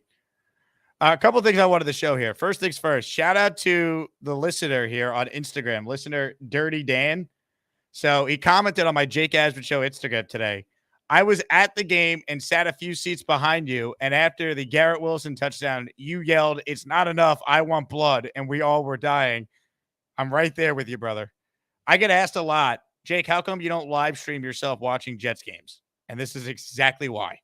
Because I don't want to be responsible for what comes out of my mouth at these games, watching these games, so I can't do it. I just wanted to shout out that listener because that comment made me die. I mean, I was unhinged watching this on Thursday. I was going crazy. We saw the post-game show. You saw that. Anyway, time to continue with the calls right now. We got a new intro for this next one. Gator, I need an intro, buddy. A cool intro, please. Gator did write in something, though. Searching for an angle for you, Rob. Need you to be a little more off the rails. I can get off the rails if he wants. Gator, give me an intro. I need an intro, Gator. Don't let me go looking for you. Do you want some of this? How's that, Gator? That might work, Rob. There might be something there. I'm not going to tell Gator how to do his job. That's like telling Picasso how to paint. Gator wrote he just shit himself, so you got that, Rob. Maybe you'll have an intro. I don't know. Maybe Gator will make you an open if you weren't so cheap with your super chats. All right, fine. Here, how do you do this? For this is what it's all about, right? Mother effing goddamn super chats.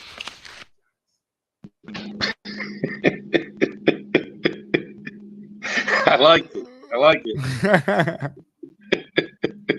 It is all about that.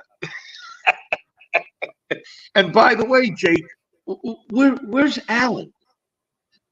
Did JJ come on to say that we had a good game even from Salah this time? Let's ask him. JJ, did Salah have a good game? JJ. Where is he? Unmute your mic, JJ. Where are you, JJ? We'll leave him there. Continue, Rob. Let's see if he comes back. Okay. Yeah. So I want to hear from these guys. I want to hear from JJ. You're not going to hear from Alan. Give us all the super chats. Exactly. Super chats and all. And get rid of the potato phones that Jake doesn't like. But, give me a break. I don't hear from anyone saying that from beginning to end that this game was a great game for the Jets. I mean, the whole team looked well. There's a couple of penalties, a couple of timeouts that got to be cleaned up. But what team looks good from beginning to end without a mistake? I mean, let's be honest. Ultimately, it was 24-3, Jake, and it should have been 40-3. Let's be honest. We could have scored multiple times. You know it, and I know it. The Jets could have scored a lot more. And here's the thing that I took out of Will Park calling in today that I totally agree with him, Jake.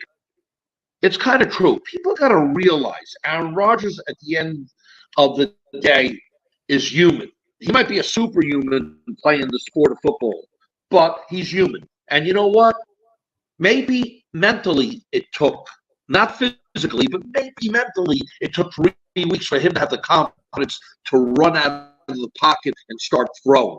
It is a mental block. After what happened last year, after 4 plays, then he gets tackled and his Achilles ruptures. That's got to be in the back of your mind saying, hey, you know what? I know my arm works. I know I'm intelligent enough to make calls and read plays and audible, but do I have the confidence that I can start running like I used to and throw on the run? And you know what? It finally was like a little bit of a shove, because I don't think from week 1, Jake, to week 3, all of a sudden Aaron Rodgers can run now. No, I think that was like a mental block. And then all of a sudden, bang, bang. It's like surgeon, precision, hitting all these guys. And it's beautiful. It's beautiful. Anyone who didn't see that, I mean, I don't know what you're watching. I mean, he just looked masterful. But I see that our buddies here, JJ. Hey, JJ. You got to unmute your mic. That will help. What did I miss? Rob was calling you out. Yeah, and I said, "Why don't we hear from him?" Calling me out for what? I was wondering if you called in yet after that masterful, wonderful game from head to toe. I mean, because that game, I can't see much criticism other than maybe a couple of penalties and a couple of timeouts. But the end result of the timeouts turned into a touchdown anyway. So I really can't see anyone really critiquing the game, because Salah, and I know you hate him, had the team bounce back with 7 sacks. So I'm just wondering what you think, because I mean I don't see the negativity in this game at all, to be honest with you. Yeah, I mean, I'm not a negative person. I know you guys try to paint me out to be. When the team plays bad, I come on here and I call them out for playing bad. And when the team plays good, the only, if there was a negative, we should have scored maybe 1 more touchdown. That would have been nice to see. But, the offense is going to get going. I'm really excited for Mike Williams. I know everybody wants Davante Adams. I don't think we need him. We got Mike Williams on the team. Once he and Aaron Rodgers start clicking, I mean, this offense is going to go crazy. So I'm not on the Davante Adams train. We got Mike Williams. Alan Lazard is already playing good. Tyler Conklin, we already knew what he was. Like, we knew he can do that. So we don't need to add more receivers to this team. I mean, we got Braylon Allen. We got Breece. I can't say his name. Why can't I say his name? Breece Hall on the team. We got so many weapons already. And then we can't forget about Jeremy Ruckert. I don't know if he's going to be a good player or not, but there's so many talented receiving options already on the team. We don't need Davante Adams. I'm good with Mike Williams, Alan Lazard, Garrett Wilson. The funny thing is, I called in like months ago and I was like, Garrett Wilson is not, a top 10 wide receiver in this league yet. And everybody was ripping me for saying it. But now clearly, you guys see, like, he's a really good receiver, but he's not in the same class as I don't know about that. I don't know about that. Have you seen some of the things like that Dan Orlovsky was showing on film on Garrett opening things Okay, up for but who everyone? would you rather have? Justin Jefferson, Jamar Chase, these guys. You start naming those type of wide receivers, and Garrett Wilson is really good. I'm not saying he's not good, but that's the whole reason that you guys wanted another receiver in the first round last year is because, I mean, you don't see the Vikings saying, "Hey, we need to draft another wide receiver." They got Justin Jefferson. You know what I'm saying? The same thing They with did. They look where they took Jordan Addison. They literally took another first round wide receiver. Okay. Yes, they took it, but I'm saying the fans weren't calling for them to do that. Like You that know, was what do you mean? Are you on Vikings YouTube channels? You don't know what they were saying going into that draft. regardless. All I'm saying is You Garrett Wilson just is. made that up, but continue. I didn't just make it up. What Vikings fans were walking around saying, "Hey, we really need to draft a receiver in the first round." I don't have a lot of Vikings fans in my life, but the idea that they didn't need another receiver to I didn't say they didn't need another receiver. I said they weren't calling to draft another Well, one. you don't in the first know round. that. I'm gonna have to text the one Vikings fan I know right now. I mean, Jay, be honest. You think Vikings fans last year was like, "Yo, we really need another number one wide receiver to go with Justin Jefferson"? I think Vikings fans were more concerned about getting a quarterback, but they took Addison 2 drafts ago when they were still building not a around bad Kirk. pick. It's not a bad pick. He wasn't a bad pick. I'm just saying that the reason we're calling for Davante Adams and the reason we're calling last year for a first round wide receiver is because Garrett Wilson is really good. He's a top 15 wide receiver. That's not why. Top 20. That's not why. The Jets entered this year with Garrett Wilson and a bunch of unknowns at receiver. We weren't sure if Allen Lazard was capable of going back to being what he was in Green Bay. That was a big unknown. We weren't sure what Mike Williams was going to look like or how long it would take him to resemble the player he was with the Chargers. Is Garrett Wilson a top 10 receiver, though? Yes. In the league? Yes. Okay. I don't know yet. Yeah, he could be. I think he's right outside. But I digress. I also wanted to talk about CJ Mosley though. It's funny. I also called in and I was like, hey, we really need to start looking at a CJ Mosley replacement because he's getting older. And I got ripped for that. And now we see Jamie Sherwood, who I did not see that coming, looking really good. So that's promising. I think CJ does deserve his spot back. You shouldn't lose your spot due to injury. However, once he gets back, if he's looking a little stiff, I don't mind, like you said, having him come out on third downs and putting Sherwood in. So that's that. I think this week is. I think that's what they do, by the way. Like I think CJ Mosley could play on first and second down, and in obvious passing situations, you use Sherwood because he's a really good athlete. Well, I see CJ is out there a lot of times during passing situations, and he gives up the middle of the field a little bit. Like those underneath routes, they just run right past him. He's a little bit slower, but going forward, I think we've seen Robert Saleh do stuff that he hasn't done on defense before, like blitz. So that's telling me that he's doing anything he can to win, and he's open to changing up things. So that's really good. I think Also, I'm getting a call. Give me a second. I agree with this take here from the. I agree with this take here for the big fella. No one ripped you for saying they need to look at a Mosley replacement. I pointed to Sherwood as someone that who's ripping you for when that? I called in, I forget his name. I called in and you had one of your guests and they were like, we're talking about a CJ Mosley replacement. That's the last thing that we should be concerned with. Blah blah blah blah blah blah. Well, when did you make the call? If you're calling in the summer. That's not very high on the priority list. CJ Mosley is more than capable of still being a very good linebacker for this defense. All right, I have one That's more lower point on that the I wanted to priority talk list. about. I had one more point that I wanted to talk about. Anyway, so I'm really happy after this win, and week 4 I think is a very important week because it kind of starts to tell you, who the good teams are and who the lousy teams are and who's right in the middle of the pack. If you can get to 3-1 or even 4-0, you're going to see some teams 4-0, but if you can get to 3-1, that really shows that you're a competent football team. You have playoff aspirations. 2-2, you're still kind of struggling. 1-3, you're basically out of it. So for the Jets to be who we think they are, they have to get to 3-1. But I think it's more of a statement game than it is a must-win game. In terms of if we win in dominant fashion, okay, then we know we're the players this year. We're going to take over the AFC. If we go out there and it's a close game like it was with the Titans, who basically suck, then we know, all right, we still have a lot of work to be done. So depending on how this game ends is going to tell us a lot about where we are as a team. But the only thing I pray, Jets fans, it was good to see you guys back in the stadium. I haven't seen you guys in so long, so it was good to finally have Jets fans back in that stadium. But I felt like the energy everybody came from a long day of work. I didn't feel like it was as loud as it was last year Monday night. I felt like everybody came with it, and maybe it's because it was a night game, and I fucking sorry for cursing. I hate night games, but this Sunday we need everybody to be a lot louder because we at times I felt like we weren't as loud as we could be as Jets fans, as loud as I've seen it be in that building. So that's all I got for you today.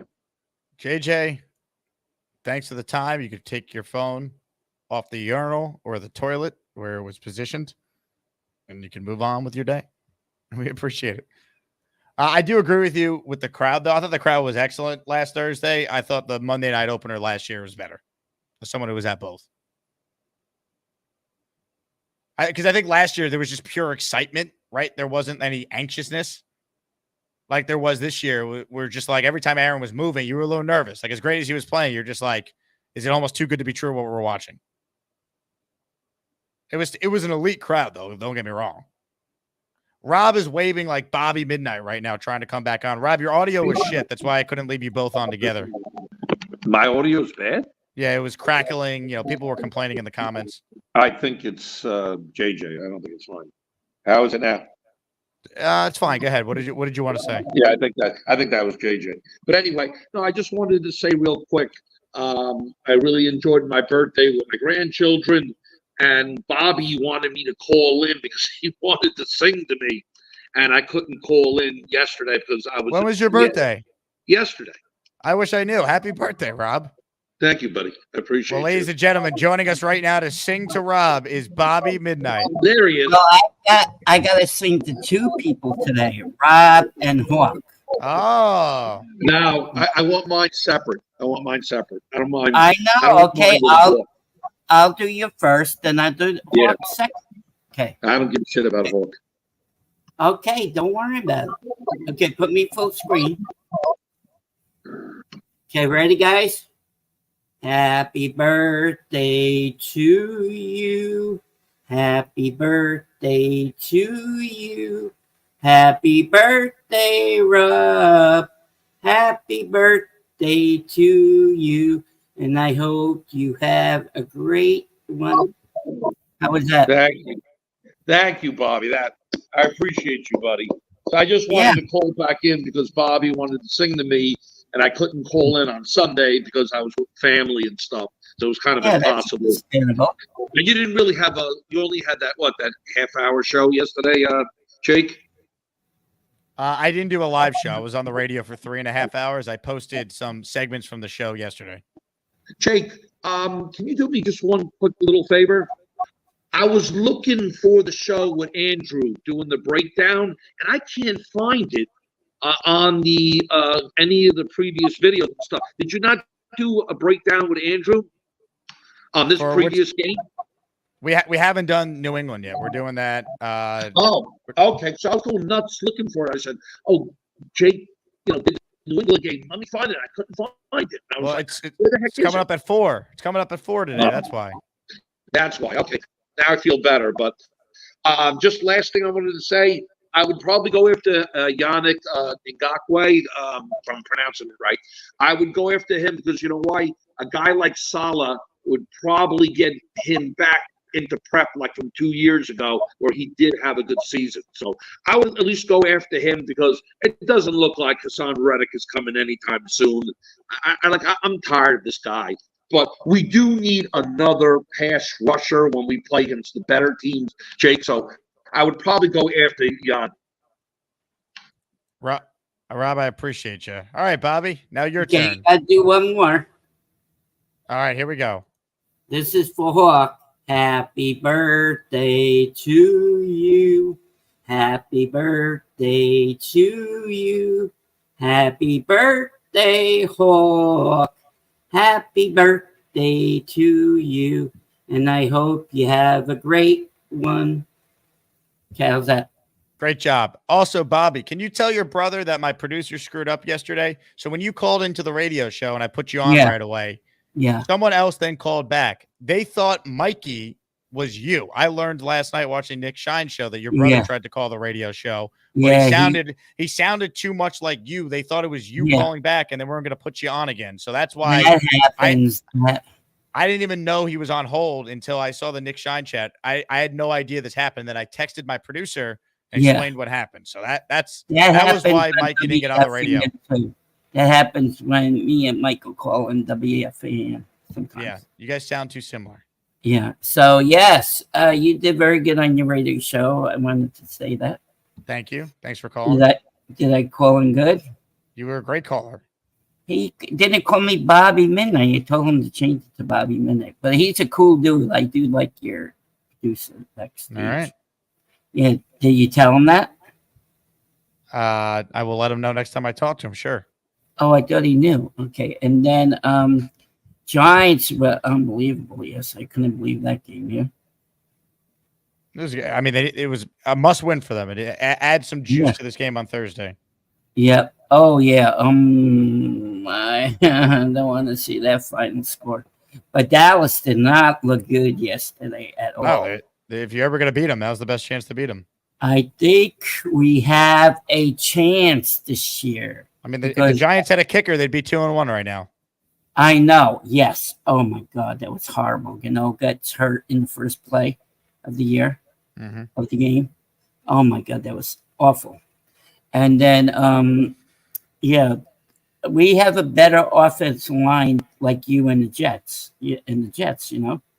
They both have better offensive lines than last year. Kenneth says, Bob, don't quit your day job. I guess he didn't think you sung very well. Oh, well, once you get on and sing, Big Mouth, let's see how you sing, okay? Yeah. Don't comment. I don't even know you from Adam and Eve, okay? Just quiet. I sang to my friend Hawk, Kenneth, goodbye. Okay? All that matters is Rob enjoyed the performance, and I think Hawk did as well. Did too. Yeah. Thank you, Hawk. Don't put him in the hole. That seems a bit extreme. Okay, put him in the shower room for 5 minutes. Really? Yes, for that comment, you could kiss my fat ass. Okay. I think we got to have a little bit, thicker skin.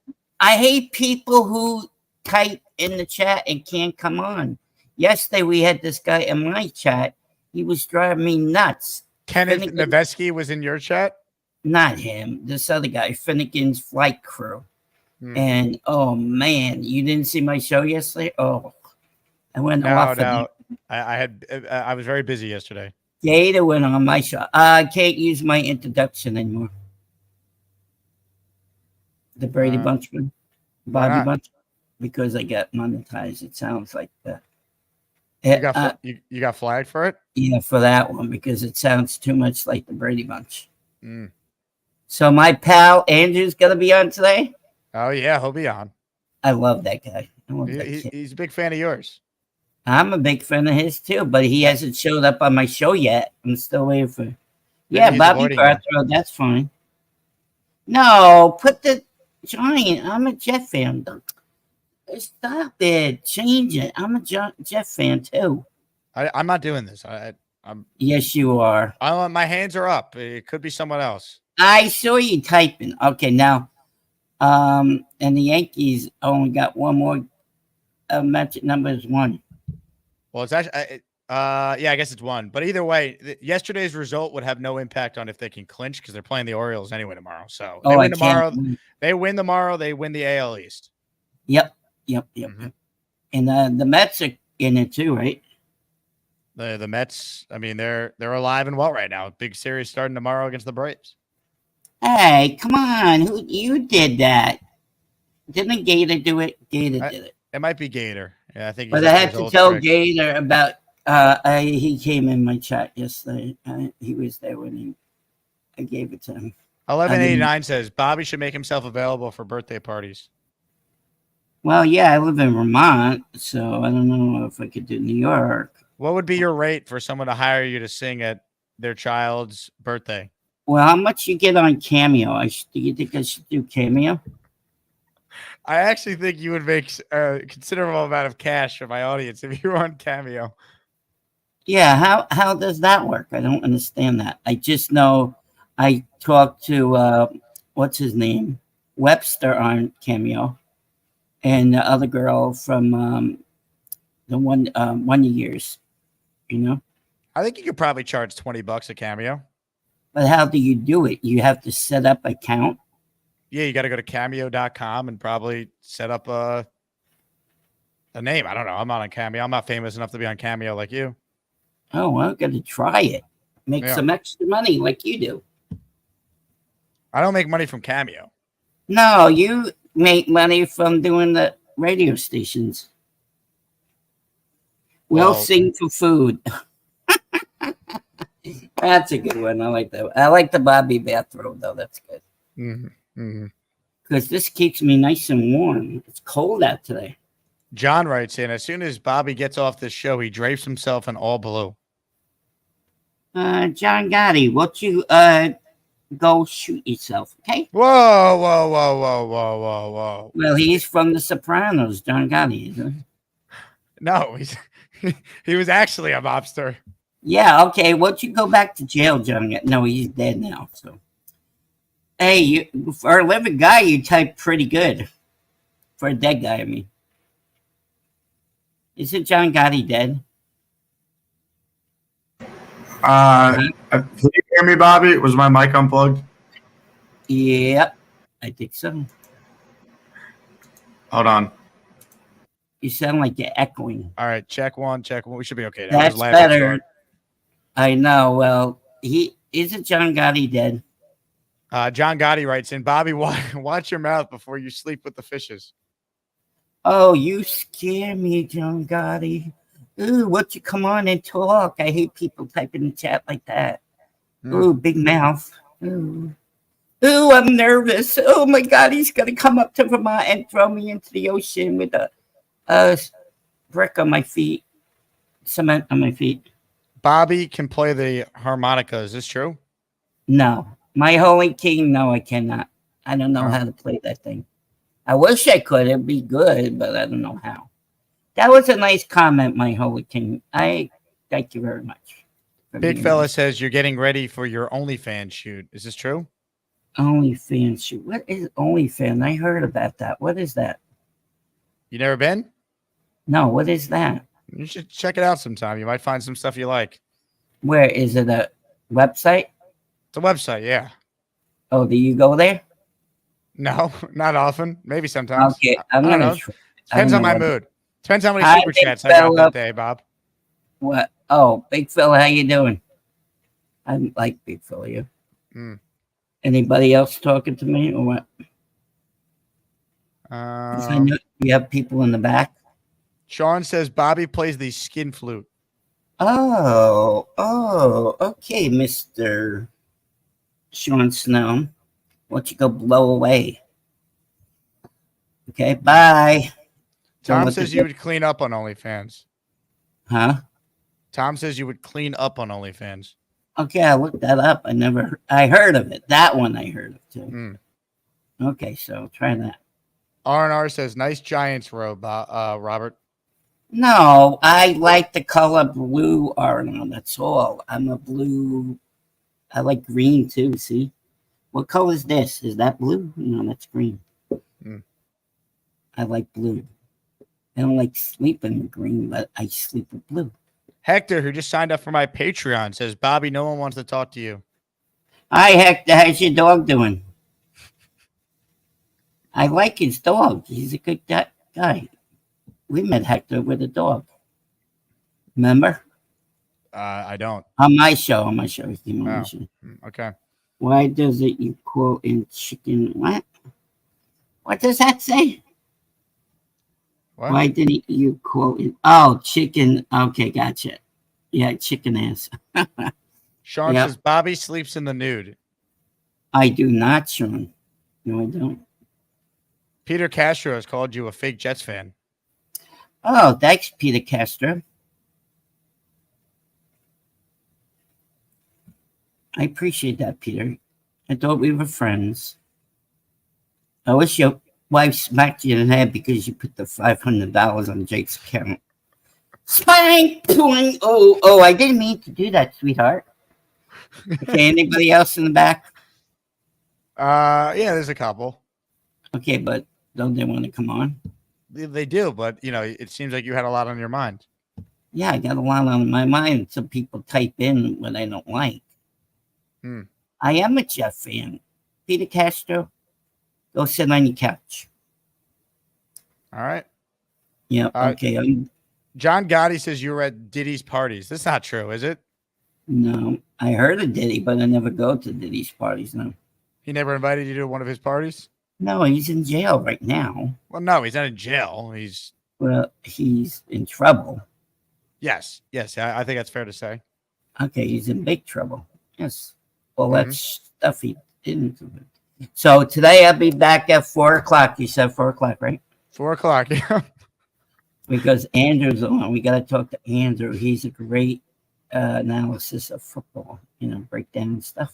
Yeah. Great. What is so funny? What's so funny? You're funny. I try. I'm funny looking. That's about it. Okay, well, I'll talk to you later at 4. I'll be here at 4.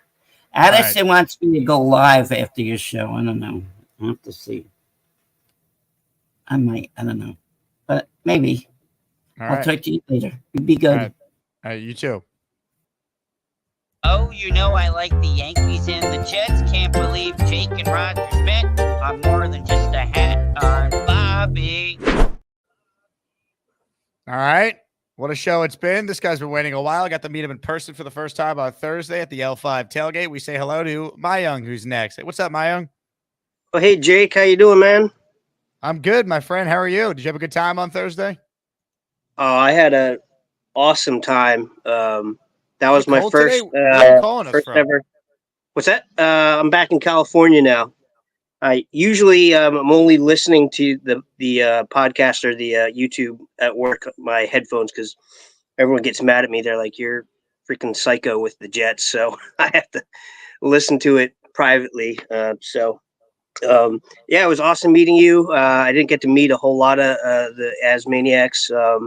I kind of felt like the new guy that wasn't new to the party. I couldn't remember a lot of the names with the faces. I did get to meet Dre though, and hung out with him. Did a shot with him. I got V-Man to do a shot, and my fiance caught a glimpse of him afterward, and apparently he didn't like it too much. It's funny too. I thought I met. I don't know if Gary was at the game or not, but I met a guy who looked like Gary, and I get the names wrong because I think I got dropped in my head too many times when I was a kid. But I was like, "Are you Neil?" Because I got the name wrong, and he was just like, "No, not me." That's funny. Jay Quest said you were a nice guy. He met you. Oh yeah, I met Jay Quest. I saw the big fella. I didn't meet him. But it was awesome. We were there for the Jersey burn. That was super cool. My fiance thinks we're all a bunch of crazy bastards. She is right about that. Yeah, she is. She is very much. She got into football because of me. So I give her a lot of credit for quite a few years of just, why do you keep watching this shit? Sorry.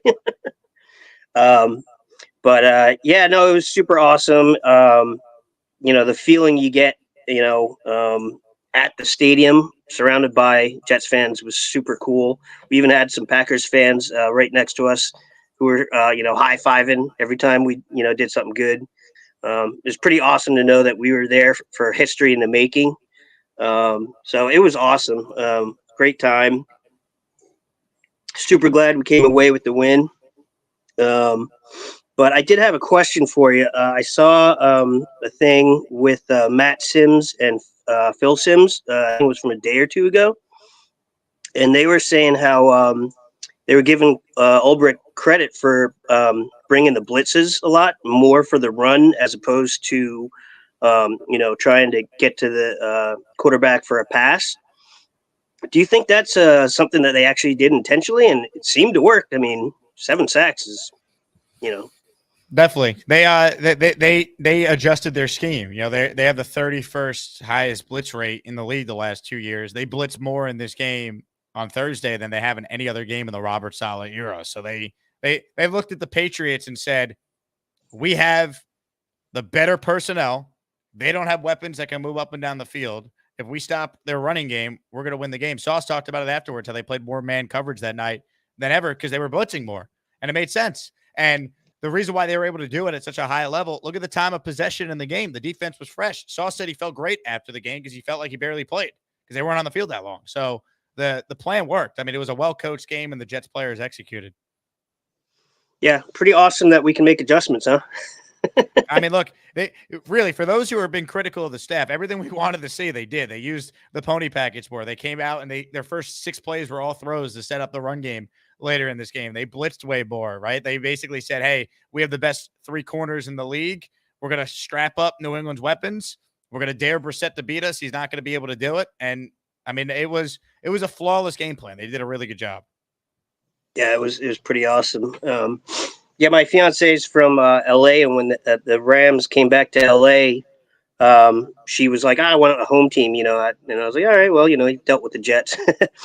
And it's funny because she gets mad when they're not doing well. I'm like, babe, you got a Super Bowl within first 12 years of you being a football fan.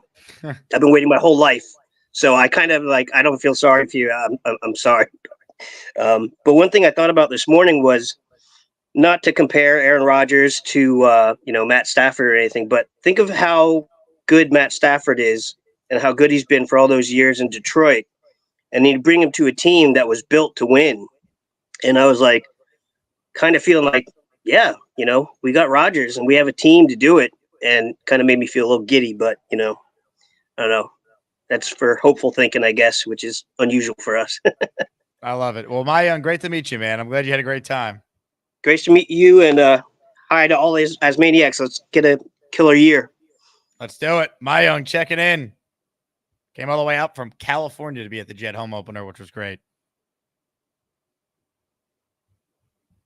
Hawk wrote in, thank you to everyone for the birthday wishes. Thank you to Bobby for singing. Got to run. See you all in the next one. Hawk, happy birthday again, man.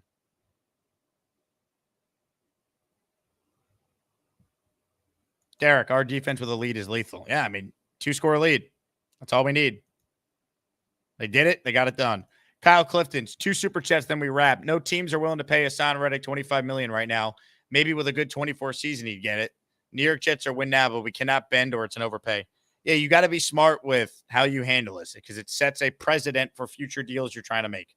Now just give the guy a blank check. I think you compromise. I'd like to see the Jets be like, hey, we'll work out a deal with you even before you show up. I think that's something they could do. I'd like to see Reddick's camp actually be reasonable with the request, but who knows? Big fellow, we're going to Brokeback Mountain on Denver on Sunday. Look, the Jets should win going away, big fellow. There's no doubt. Now, it's the NFL. Anything can happen. We've seen that this year with some of the wacky results. But you're at home. I like that Denver got their win out of the way. Jets could come in this week and be like, look, we got to play well. They just beat Tampa. Look what they just did. But the Jets are better, right? This is the type of game that if you're a serious team, you win. Uh-oh, we're not done. Super chat from Helen Berry. Looks like this is a pound or a euro. I don't know currency. I don't know what I'm talking about. Hey, Jake, I'm taking 6 of my adult nephews to the London game. We'll be sat near the 50-yard line behind the Vikings team wearing Aaron mustaches and T-shirts. We will be loud. Hey, Helen, if you have an extra ticket, I haven't bought mine yet. I'd love to go. I'm just kidding. That's awesome. 50-yard line seats? That's expensive. Good for you. We will be loud trying to get 7 tickets for your party. It only allows me 4. Helen, if you have someone else just sign up under a different name, they could do it, right? So just have one of your nephews click the link and reserve the additional 4. It's really just so we have a head count. So don't stress. If you got 4, that's fine. But we're trying to get an accurate head count because we are expecting a couple hundred people showing up. But I look forward to meeting you. It's going to be great.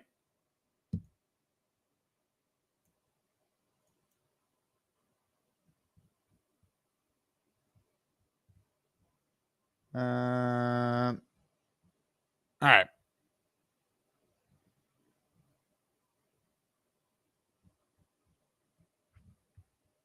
That should do it here.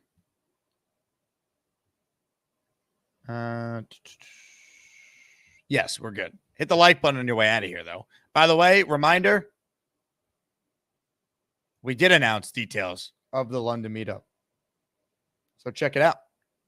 RSVP if you're coming out, like Helen's going to be doing. Also, reminder, this show is now available in podcast form on Apple or Spotify. Just search Jake Asman Show and leave a 5-star review. That helps the channel grow audio-wise now. So appreciate everyone for their support there. We're back in a few hours. Fialco's film review is going to be electric. It's going to be incredible. Can't wait to see what he has in store for us, breaking down the Jets' big win over the Pats on Thursday. Ladies and gentlemen, we are on to the Broncos. Thanks to everyone who tuned in today. JETS, Jets, Jets, Jets. Love you all, especially everyone who calls, super chats, gives memberships. You guys are the lifeline of the show, and we couldn't do it without you. Talk to you guys in a few. Go Jets, everybody. Enjoy your Victory Monday. We're cursed, bro. It gotta be a curse, man. Oh my gosh. What else could it be? Like we can't never get nothing right. The Jets done leapfrogged us. Should we tank?